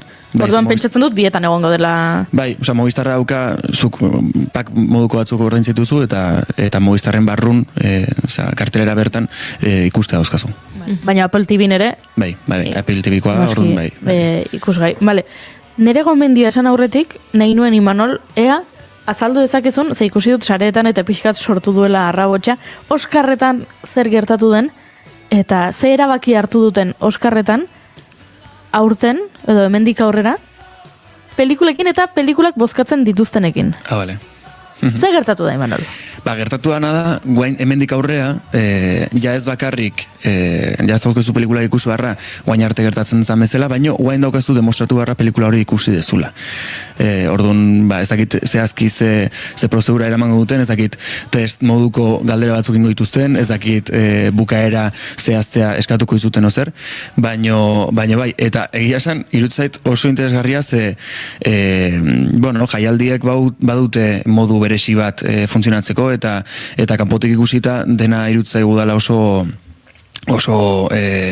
zehatza eta denek akademikoak diala 10 pertsona superjakitun daudela sala baten sartuta eta erabakitzen dutela eta ez da hola.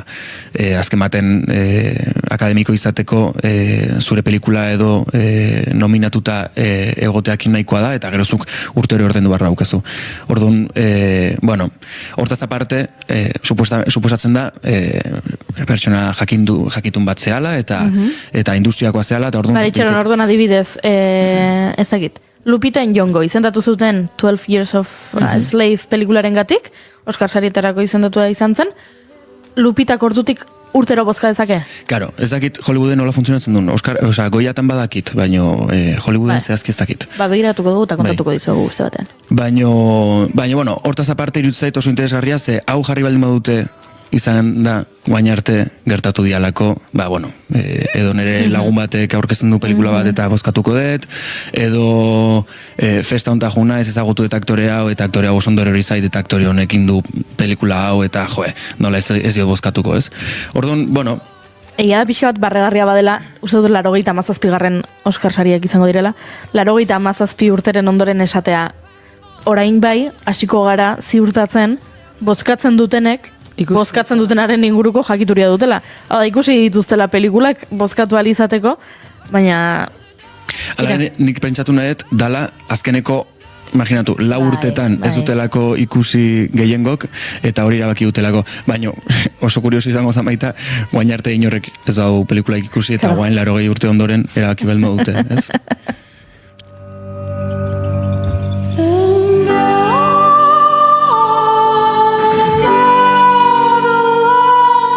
Oscar sariak alde batera utzita, gaur nik ere telesail bat ekarri dut. Beraz, telesaiak gaurkoan dentzat. Nik Netflixek estreinatu berri duen, baino berri. Uste dut, 24an, gaur 28 da, uste dut 24an estreinatu zela, You telesaiaren 5. denboraldia.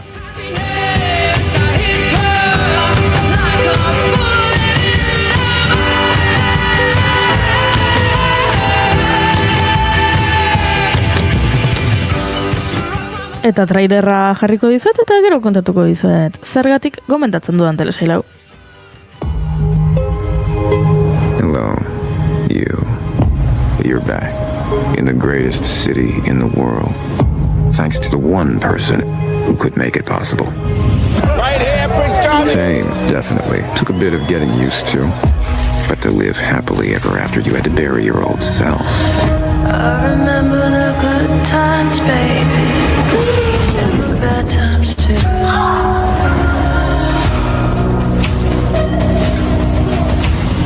Hey! Don't, please! You have a great life. It's just not worth the risk. The TR Lockwood Corporation will earmark up to a quarter of its annual profits. I want our sister to step down as CEO. I'm coming for everything. I have been hiding certain things. That the world you live in wouldn't understand. But she does. They've made me the most. Tira, hau da telesaia, niko mendatu nahi dizuedana, You telesaiaren 5. denboraldia, trailerra ulertu ez baduzu ere musikarekin uste dut konturatuko zinetela tentsio momentu asko daudela, eta pixka bat zer da You, ze hau 5. denboraldia da, eta uste dut aurreko urteetako puripurianetan ere hitz egin dugula telesaia honetaz, baina bada ez bada. Protagonista Penn Badgley da, Joe Goldberg pertsonaia egiten du, New Yorken liburu denda batean lan egiten duen mutil gazte bat. eta egun batean liburu bat erostera sartzen da neska bat, eta gure Joe maitemindu egiten da. Maitemindu edo obsesionatu, eta orduan obsesio hori eramaten du mugetara, eta lehenengo denboraldian ikusi genuen, ez dela pertsona ona, Joe, eta ez duela ondo kudeatzen maitasuna, berak maitasuna ditzen dio, eta ez duela oso ondo kudeatzen, eta, ikusi dugu aurreko denboraldietan, gure Jouk, hainbat pertsona hiltzen dituela, beti bere ustez maitasunaren izenean, eta beti onaren eta egiaren, eta guzti horren izenean, hau da, berak ez du kontsideratzen pertsona txarra denik, edo heriotza horiek gaizki daudenik, bera beti da, hiltzen du pertsona bat, beste pertsona bat jipoitzen ikusten duelako, hiltzen du beste norbait, bere emazteari traizioa egin diolako, eta orduan berak beti justifikatu egiten du. Eta hor dago telesailaren alderdi arriskutsua, eta niri asko gustatzen zait nola aktoreak penbatglik behin baino gehiagotan elkarrizketetan esaten duen Joe ez da erreferente ona.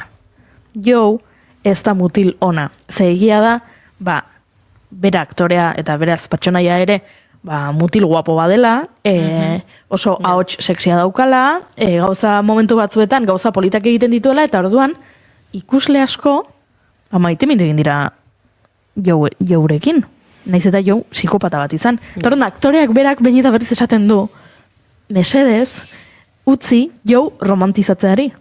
Eta hori asko gustatzen zait bere aktore ikustean nola bera dagoen frustratuta ikustean en plan de, ez gorrotatu egin behar duzuen mutil hau, ez maitatu.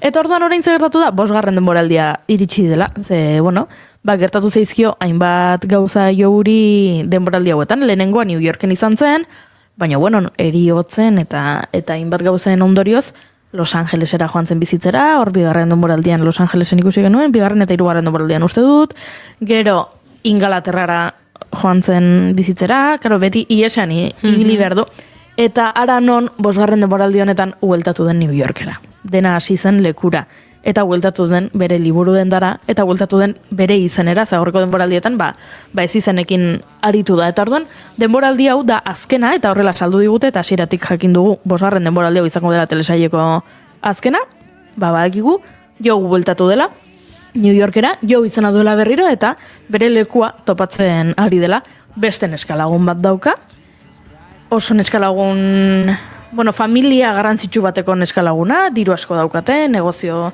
eta industria eta enpresa oso garrantzitsuak, eta bera, antza denez, pozik dago, bueltatu delako New Yorkera, pozik dago, maiteminduta dagoelako, pozik dago, bere semea berreskuratu duelako, denboraldi batzuk lehenago seme bat izan zuelako, eta semea utzi zuelako beste familia baten esku, egin duen erabaki on bakarra, telesail guztian, eta orain semea berreskuratu eta antza denez dena dauka. Baina ze gertatzen zaio, gure Joe dela, esan dizudan bezala pixkat berezia, eta ez dela lasai bizi lasaitasunean, eta pox-poxik. Eta orduan, gauzatxoak gertatzen dira, eta ez dute spoilerrik egingo, baino Joe da. Eta izaten du, jarraitzen du izaten orain artekoa bezala, eta orduan, berak ere, sentitzen du, jendea hiltzeko behar hori, gogo hori, eta gauzatxoak gertatzen dira ez dute spoilerrik egingo, baina nire gomendioa da, aurreko denboraldiak ikusi badituzu behintzat, ikustea ze amaiera ematen dio. Telesaiari, amaiera ematen dio pertsonaiari, eta nire ustez ondo gainera, oso interesgarria, oso arketa interesgarri batekin, ze egia da erdi txantxetan esaten duela aktoreak, behin baino gehiagotan esaten duenean, gorrotatu egin behar duzu pertsonaia hau, eta ez idealizatu, baina egia da gertatzen zaigula, eta egia da harreman toksiko batzuetan ez dakigula, ondo neurtzen, harremana toksikoa izaten ari den ala ez, eta ontaz ere hitz egiten du pixka bat telesaiak, eta hausnarketarako interesgarria da eriotza eta drama eta horren hortik aratago. Beraz, komendatzen dizuet, niretzat aktoreak bereziki bera niri oso ona iruditzen zait protagonista bera penbatgli, beraz aktorearengatik merezi du, eta nola itxira ematen dion, duela urte batzuk hasi zen telesail bati, gomendazu nahi dizuet, ze uste dut bueltatzen dela gainera oso hasierara, niri gustatu zitzaidan asko lehenengo denboraldia, New Yorken gertatzen zena, eta liburu dendarekin zerikotxia zaukana, eta orain, Londresen ibili zenean ez zitzaidan hain interesgarri iruditu adibidez, Los Angelesen ere ez hainbeste, beraz, bueltatzea lehenengo denboraldi hortara, uste dut gainera ikusiena lehenengo denboraldia izan zela, orduan, bueltatzen da telesaia jatorrira, eta orduan, iruditzen zait, amaiera borobila. Beraz, gure gomendioak, oixek, El Jardinero, hori da, Netflixen, bai. El Estudio? El Estudio, Apple TV, Movistarren, eta horrelakoetan, eta You, 5. denboraldia, Netflixen baita ere, Imanol, eskerrik asko. Zu bete bezala. Datorren astean gehiago. Venga.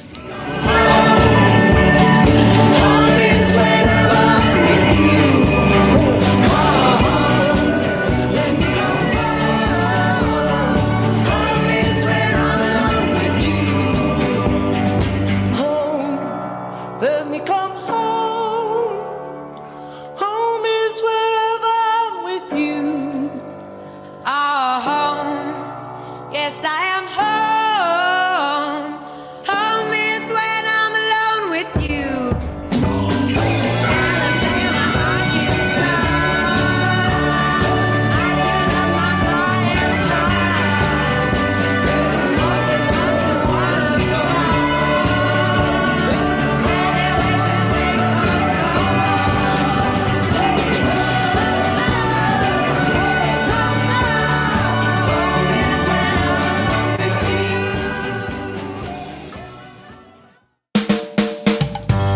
Gaur egun, sare sozialen bitartez, gure eskura dugu bila gabiltzan hori.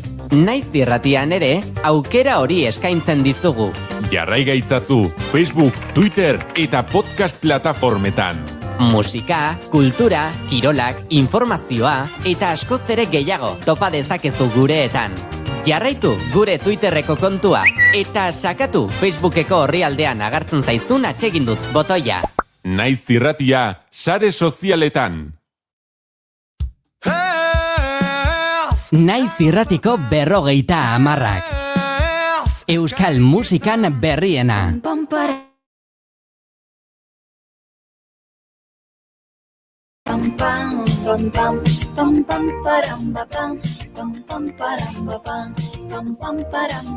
Baina baita klasikoenak ere. Dantzak gauzitan zer debru bada pasatzen zaiko goaren baita. Eta noski, nazioarteko klasikoak ere bai.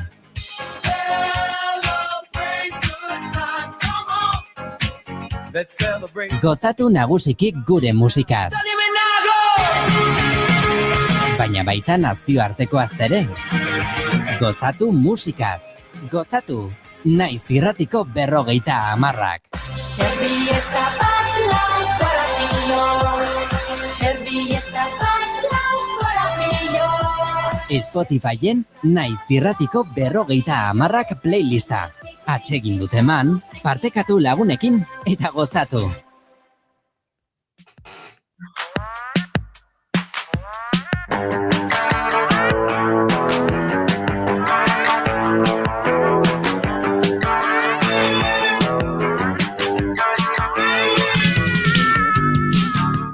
Eta guain Argentinara bidaia egin behar dugu gure argentinarrik euskaldunenarekin. Egunon, Marko Ostedinuri buruz, zer moduz gaude?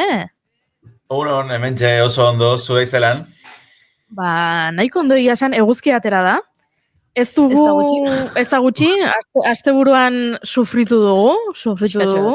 Itortu behar dizuet larun batean, arrotu nintzen, ikusi nuen, etxetik ateratzeko orduan etzegoela euririk, eta esan nuen, aterkirik gabe, aterako naiz. Eta larun bat gauean lagunekin afaldu ostean, etxera hueltan, elkarte gastronomikotik etxera, gainera betaurrekoekin, Ez dakit, ez da etxeko portala nola topatu nuen ere, blai eginda nengoelako. Baina gaur eguzki atera da, eta pozik gaude. Eta pozik gaude, Marcos, zu ere gurean zaudelako. Ba, hemen ez dakit eguzkia atera den ala ez, oso goiz da, uste dute aterako dala, ia egunero bezala, baina bai, behintzat, asteburuan eguzki atera da, eta igual nik aprobetxatu eta burtso bat deskantzatzeko, aste oso intensoa izan dalako, baina orain, aste berri bat, eta gogotxu eta indartxu. Gogotxu eta indartxu Vatikanoko kardenalak bezala? Oso gogotxu daudela konklabea egiteko eta aita santu berria erabakitzeko? Uste dute eurek aste zailago bat izango dutela, nik baino, seguramente. Kontatu behar diguzu, Marcos, zer moduz ari den bizitzen Argentina aita santuaren eriotzaren kontu hau, hiletaren kontu hau, Argentinarra zen, Francisco aita santua, eta pentsatzen dut, nabaritzen dela, ez? Eragin hori, eta nabaritzen dela, ez dakit, dolua batzuk sentituko dute, beste batzuk agian ez, baina, gaia hor bolo-bolo da bilela, bai, ez da? Bai. Zalantza barik, uste dute arlo guztietan nabaritzen dela, eta agian, orain dela ezakit, zenbat urte, orain dela, 10 urte edo, 5 urte, aitaren kontua ezan hain garrantzitsua, ez da? Osea, dinote, genikien papa argentinarra zela, baina agian egenuen hainbeste itzaiten horren inguruan. Baina orain hildala, de repente leku guztietan dago, eta niri egia zen ondo iruditzen zait, ze pentsatzen duzunean, eta esaten duzunean, iglesiaren burua gurea zen, no? Hemengoa zen, eta hori pentsatzea oso, ezagitzi, ez da? Azkenean gu askotan sentitzen dugu mundutik at gaudela, eta denaren urrun gaudela, de repente oso persona garrantzitsu bat izan dugu, eta orain hilda, joan da, eta orain uste dut konturatzen garela zenolako garrantzia izan zuen berak, ez bakarrik erlijioan, baizik eta, kontu askotan, eta globalki eta nazioarteko garrantzi handia izan zuen, orduan,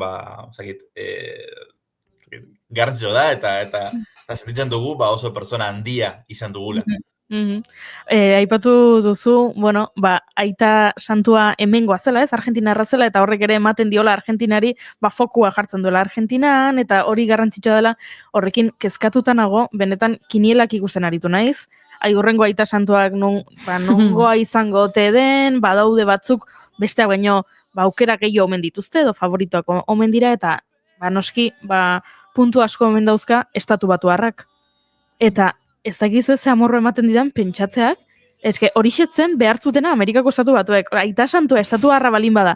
Hau da, aita santu estatu barrik gabe, ja sentitzen balin badira, munduko erdigunea direla, munduko zilborra direla, imaginatu aita santua estatu batu harra bada. Aguantau. Uau, bai, gainera egun hauek ere, nola den gauza, egun hauetan ere protagonista estatu batuak, ze antxe hiletan bilera egiten Trump eta Zelensky han eserita, izugarria da, baina, Trump eta Zelenskyan egon dira, baina beste agintariak ere han egon dira, eta zer gertatu da Milleirekin, Marcos? Berandu iritsi zen, etzen berandu iritsi, gaixo dago, ez dago gaixo, zer gertatzen da? Hori ez dakit berandu iritsi zen ala ez, hori esan zen, eta evidentemente Milleiren zaleak, zaleek esan dute ez dela berandu iritsi, eta kontrakoek esan dute berandu iritsi dela, nik ez dakit, baina bai kuriosa da, ze berandu atera zen Argentinatik, barikoen uzut izan zala, bai. Eta berandu atera zen, ze berak eman zion sari bat Espainiako ekonomista bati. Jesus Soto de la Huerta. Jesus Soto de la Huerta. Bera da, zelan da, berak esaten du, anarkokapitalista bat dela, akademiko bat. Ezagit oso ezaguna den ala ez, baina Mileik dekoz bere idoloak oso ezagit, bitxiak direnak, eta bueno, hemengo liberalista batzuek sortu zuten unibertsitate batean, eman zioten sari bat ekonomista horri, Jesus Huerta, Soto de la Huerta. Ez da oso gauza personal bat da, ez da gobernuaren agenda edo ez, da Mileiren agenda. Orduan, horregatik izan zen oso kritikatua, ze berez, bera argentinarra da, eta askoz lehenago atera behar zan, bera izan behar zan lehenengoa iristeko. Baina, bueno, eta gainera badakigu igual Mileik ez diola garrantzi handirik ematen iglesiari, bera azkenean, berak esaten dau berak judua dela, zakitegia dela ez. Eta bestaletik, bera oso kritikoa izan zen paparekin, Franciscorekin. Izan ere, presidentea izan baino lehen, hainbat kritika bota zizkion, Twitterren dauzenak, eta gainera oso grabeak.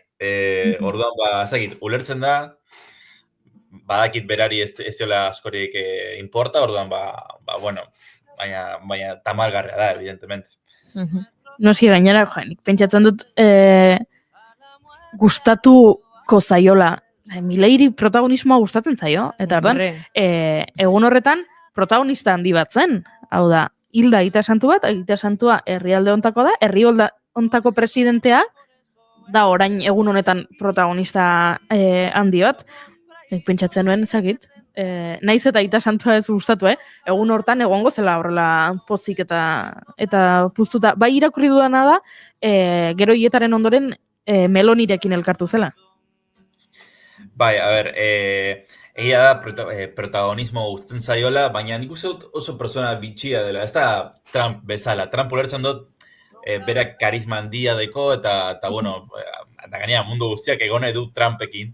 Mileirekin ez, berak ez deko inbeste karismarik. Eta bai, egia da, gero elkartu zela Melonirekin, betianik izan dute oso harreman on bat, izan ere, bueno, esaten da, harreman bat. Ui. Nukizutela, hori uste dut ezala egia, baina, bueno, evidentemente oso harreman estua dute euren pentsamendu gaitik, ez da, azkenean, antzekoak dira zentzu horretan.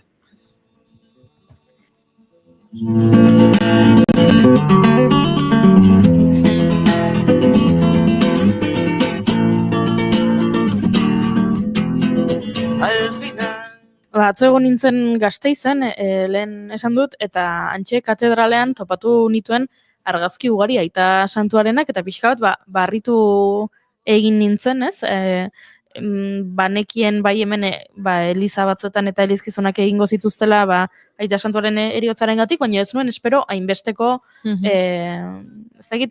menaldiak edo, baina bai lorez beteta katedraleko esiak eta Aita Santuaren argazkiak, pentsatzen dut Argentinan ere funerala edo egin zaiola, berezia edo zerbait egingo zen, ez da, Marcos? Bai, hori da.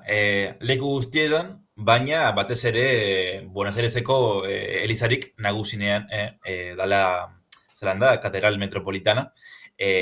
Hori da, bueno, justo erdialdean kokatuta, eta horregin zan ekitalerik nagusiena, jende pilo bat joan zan larun batean baina bai, aztozoan, ez da? Aztozoan egon da irekita jendea joateko. Eta bueno, mota guztietako gauzak utzi zizkioten hor, argazkiak, kamisetak, banderak, denetarik. Ze bai, aipatu dugu, gure bete beharra da, esatea, San Lorenzo zalea zela, eta oso amorratua. Nik bezala. Eta bueno, orduan jende kamiseta asko utzi zizkion, San Lorenzokoak, evidentemente, eta bai, aipatu horot, zapatuen San Lorenzo kokatu zuen partidu bat gure etxean, eta izugarrizko omenaldi bat egin genion, eta oso politia izan zen. Orduan, eta gero, uste dut futbol zelai guztietan bai, eta kirol zelai guztietan bai. Orduan ba hori, lehen esan dudana, uzut arlo guztietan nabaritzen dela bere hilara. Futbolzalea zen, bai, egun hauetan ere viralizatu da bideo bat, kazetari batek galdetzen ziola Messi edo Maradona, aita santuari, eta beak eratzen zuen sartzeko 3. bat ekuazioan, eta Pele sartu hartzela, bai edo bai, beraz, bueno, futbolzalea bazen. Bai, a ber, nik uzot erantzun hori eman zuela diplomatikoa izateko. Ze, claro, hemen oso eztabaida handia da Messi edo Maradona, egia da, bai, Maradonak dekoz bere alde ilunek, zetaterako, eta Messi ez dela oso zaketesteko hainbeste karismarik, eta orduan, kanera aita santua asko zaharragoa zan, orduan, logika deko berak hori esateak, bai, oso futbolzalea, bai, oso pertsona popular bat, ez da? Osea, jendearengan oso hurbil. Eta batez ere, bueno, bera ezaguna da batez ere pobreekin egoteagatik, ez da? Orduan, zentzu horretan, oso pertsona hurbil bat, eta horregatik oso maitatu izan zen, ez da? Bai, eta, bueno, lehenengo aita santu jesuita, eta lehenengo aita santua Latinoamerikakoa, orain, ez dakit, Marcos, zuk begira aritu zaren, edo zuk zuri zer iruditzen zaizun, nor izango den urrengo aita santua? Niri gustatuko litzateke, nien naiz oso katolika, Hemen inorrez, baina gai honekin gaude, bueno, azkenean zuk esan duzun bezala, eragina ere badauka gero, eta bentxe gaude interes antropologikotik. Bai, a ber, niri gustatuko litzateke urrengo aita santua argentinarra izatea, berriz ere. Nik uste, bigarren bat, izango zen, zora amena. Orduan, badau argentinar bat, hemengo Buenos Airesekoa dena, orduan, uste goratzen bere izena, uste Kroaziako abizen bat zeukala. Orduan, gori, gustatuko izateke beste aita santu argentinar bat izatea, eta bueno, reinado hori jarraitzea, ezakitzen bat urterako. Bueno, nik uste dut jarraian bi aita santu argentinar, zaila iruditzen zait, eta zaila iruditzen zait baita ere, tamalez, Franciscoren hildo ideologikoa jarraituko duen aita santu bat baita ere. Nik uste dut hemen gertatuko dela, batzuetan hauteskunde politikoetan gertatzen den bezala egiten dela, aldatzen dela eskuinetik ezkerrera, ezkerretik eskuinera, eta egon dela orain Francisco aita santua zen egian aurrerakoiagoa, eta orain agian aukeratuko dutela norbait beste alderdian, ez? Kontserbadoreagoa izan daitekeena, baina bueno, ezin dugu jakin, orain daude bilduta kardenalak erabakitzeko noiz hasiko den konklabea eta pixko bat nola izango den guzti hori, ezin dugu jakin konklabeak zenbat iraungo duen, hori da, beraien bozketen araberakoa, bai azkeneko egunetan irakurtzen aritu naizela konklabe luzenak historiakoak 3 urte irauntzela. 3 urte. Baina 3 urte. Bai, bueno, gero, ikusi dut bukaerarak amaiera aldera ja janaria murriztu egin zietela, eta uste jateko gutxiago ematen ziren. Ez dakit nola izan zen, baina azkenean ja pixka bat bultzatzeko, ja hartu erabakia, 3 urte bilduta gehiagi da. Ez dut uste orain 3 urte egongo direnik, baina bai, bueno, ez dagoela jakiterik nor izango den, baina bueno, ni irakurtzen aritu naiz, eta favoritoen artean, horixe, kontserbadore asko, ikusi ditut asko, komunitate homosexualaren aurka daudenak, asko abortuaren aurka daudenak, asko Franciscoren iritzi askoren aurka daudenak, eta horrek pixka bat beldurra ematen dit, baina bueno, ikusiko dugu zer gertatzen den, jarraituko dugu, fumata blanca hori, eta Argentinan ere, bueno, jarraituko duzu eta biziko duzu, eta aita santua berriro Argentinarra balin bada, pentsatzen dut festa edo zerbait egin barko duzuela, Marcos? Bai. A ber, egia da, zuk esan duzuna, azkenean, uste dute azken egunetan ulertu dugula Vatikanorena eta aita santuarena erlijiosoa da, evidentemente, baina bai oso politikoa. Eta zuk esan duzu moduan askotan, hori, momentu batean izaten da eskuina eta gero urrengoa eskerra. Horren, zeltzu horretan, eusot, oso aurrerakoia izan da Francisco, bere moduan, ez da? Iglesiaren barnean hori ez da oso erraza, eta seguramente urrengoa izango da konservadorea, zuk esan duzu eta mundu guztiak esaten dau, ojalá ezetz, ze askotan, usot, Francisco eragin dituen aldaketak oso nabariak direla eta usot onerako izan zirela, eta ojalá orain datorrenak hori jarraitzea, baina badakigu zaila dela. Zaila izango da, eta, aukeratzen badute, azkar izan dadila, guk baita matraka inbestekoa ez emateko, eta beste gai batzuk lantzeko, ze bai, entzulei, aitortu behar diogu, pixka bat gai honekin agian, ari garela, ez dakit gaia lantzen ikuskegi desberdinetatik, eta agian azkatuta daudela, sentitzen dugu, Leicester pasako da, hau ere pasako da, futbolean errege kopa pasa den bezala, eta beste gai asko pasatzen diren bezala, pasako da, lasai, eta helduko diogu beste gai batzuei. Adibidez, gaur, ez daukagu denborarik, baina Markosekin hitz egiten dugun urrengoan, telesail bat eta hitz egingo dugu, ezta, Markos? Bai, hori da nik esan nahi nuena, bakarrik esango dut, gaurrez, beharrez, etzi estrenatuko dela, El Eternauta deitzen da, eta Netflixen egongo da ikusgai, ojalá jendea ikustea, eta gero datorren astelean agian, ingo dugu bileratxo bat, jendearekin, eta hitz egingo dugu horren inguruan. Iruditzen zait, zoragarria, eta plan horrekin Markos agurtuko dugu, irratsaioaren, azken minutuetan sartzeko. Markos, besarka handi bat hemendik. Gure eskerrik asko. Egongo gara beste batean, eta gu June hasiko gara irratsaioa agurtzen azkeneko 10 minutuetan gaude eta.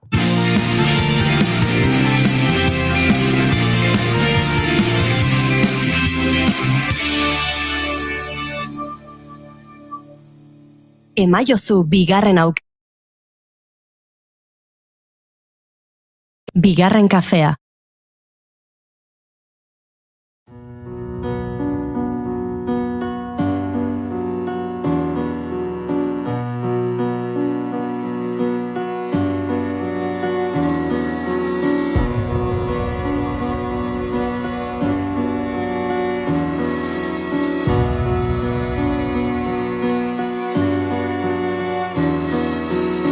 Sobreviviendo como el Eternauta. No existen voces y no son voces del alma. Somos viajeros del tiempo, donde el sello de la bestia no detiene a los despiertos. Bienvenido a nuestro lecho, donde se vive y se muere y se levanta todo el tiempo. Bienvenido a este momento, donde decides si saltas o te quedas en el cuento. Donde decides si saltas o te quedas en el cuento. El Eternauta abestia entzuten ari gara. Ez dauka zer ikusirik El Eternauta telesaiarekin, Markosek aipatu egun telesaiarekin, baino jak hortxe agertu zaigu playlistan eta aizu musika berria deskubritzea. Ez dago bat ere gaizki, musika berria askotan TikToken ere deskubritzen dugu, jartzen delako, modan jartzen direlako abesti batzuk. Messi, Lola Youngen Messi, orain azken aldian bastante entzun duguna ere, TikToken egin zen famatu eta horrela deskubritu genuen, eta asko gustatzen zaigu. Egia da, TikToker ikusten ditugun, beste gauza batzuk, etzaizkigula hainbeste gustatzen, eta hausnarketa batekin eman nahi, eztabaida batekin eman nahi diogu amaiera gaurko bigarren kafea saioari. Ze, June, zu hemen gure bigarren kafeko lantaldeko gaztetxoenetakoa zara? Bai, gaur egun bigarren kafeko gazteena zara? Nuke. Gazteena zara? Segun zertarako ez, Segun zertarako ez baino. Nola segun zertarako? Bueno, ni baino parrandazale gehiago badaudela. Badaude?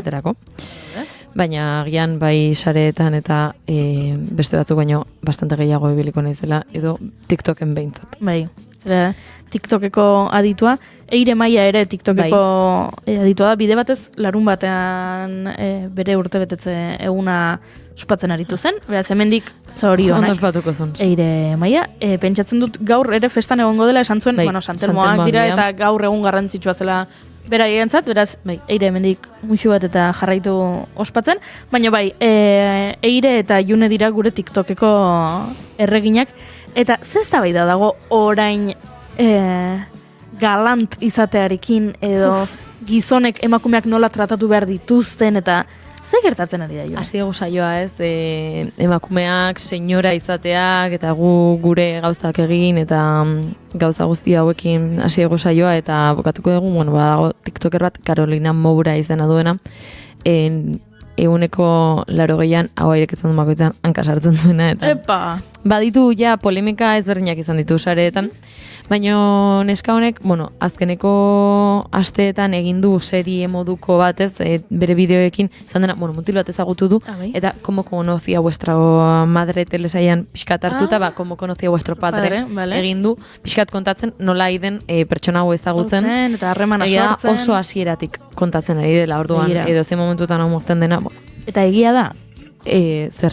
Mutil bat ezagutzen ari. Mutil ezagutzen ari, bueno, juntzen balira oporretan, han ezagutu zuen, New Yorkera junda mutila agertzen da bere bideoetan? Bizkarrez eta horrela, mutilaren aurpegia ez dugu ikusi eta ez du erakutsiko gorengo zuintzat ez dut. Kontua zer da, neska honek egin zuela bideo bat esaten, baina ez dakit nola esan euskeraz, baina caballerosidad edo hori. Ez que berez caballerosidad euskeraz, ez dago, zazki, batzutan erabiltzen da, zintzotasuna, bestetan lege gizona, bestetan zintzotasuna, ez dakit? Bai. Esango dugu caballerosidad esango. A ber, Eluiarrek zelion. Eluiarrek dio, zintzotasun, sotiltasun, zuzentasun, adeitasun, jendetasun, gizalege eta gizabide. Bueno, horrelako gizonak jadanik Espainian, esaten du, ez daudela. Ze, bereak ezagutu du mutila hau, bueno, aulkiak entzen diola bera eseri dadin. Bueno, horrelako gestu ezberdinak egiten dituela, hau da, ez dakit zenbat urte bizi dela gizon hau. Eta, claro, Espainian ez daudela jadenik horrelako mutilak, eta bernun dauden, eta hori horrelako bideo bat egin zuen, hau guztia esanez. Eta horren jendeak erantzun egin dio. Jendeak erantzun dio esanez. Hainbeste borroka eta gero, hemen empoderatu ez da gizea eta bain etorri behar dezu diskurtso honekin, hainbeste neska gaztek jarraitzen zaitu zen honetan, eta lehenengotako bat erantzuten, bueno, Alex Txiner izan zen, mutil bat, gerora etorri dira beste izan bat bideo, baina eske okerrena ez da hori, okerrena da Karolinak jarraitzen duela horiei erantzuten, eta hanka gerez eta gehiago sartzen.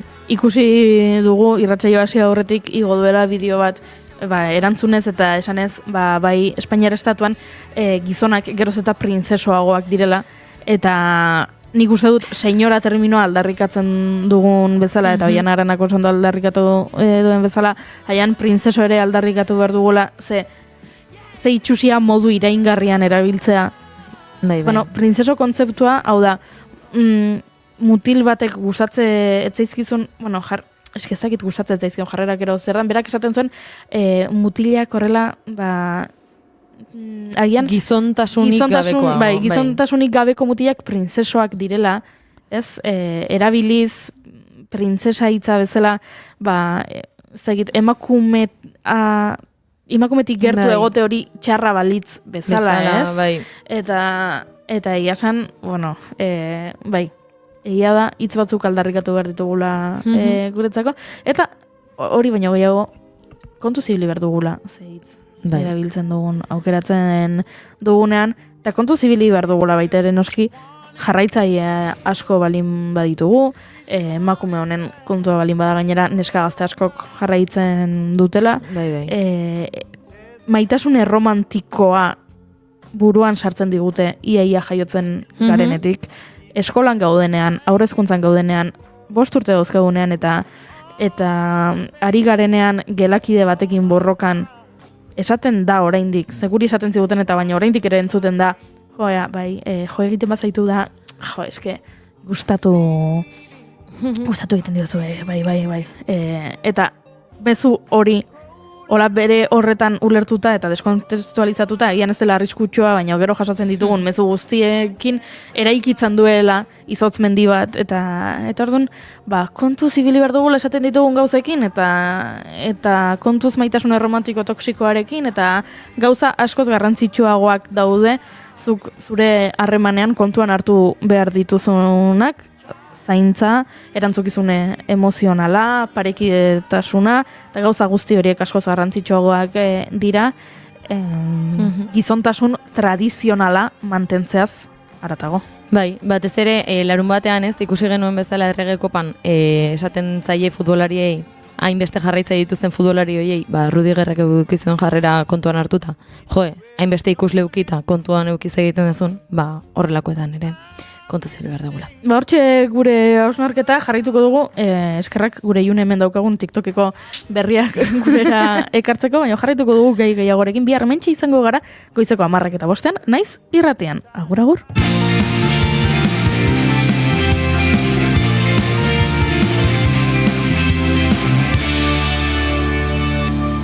Keep calm and bigarren kafea.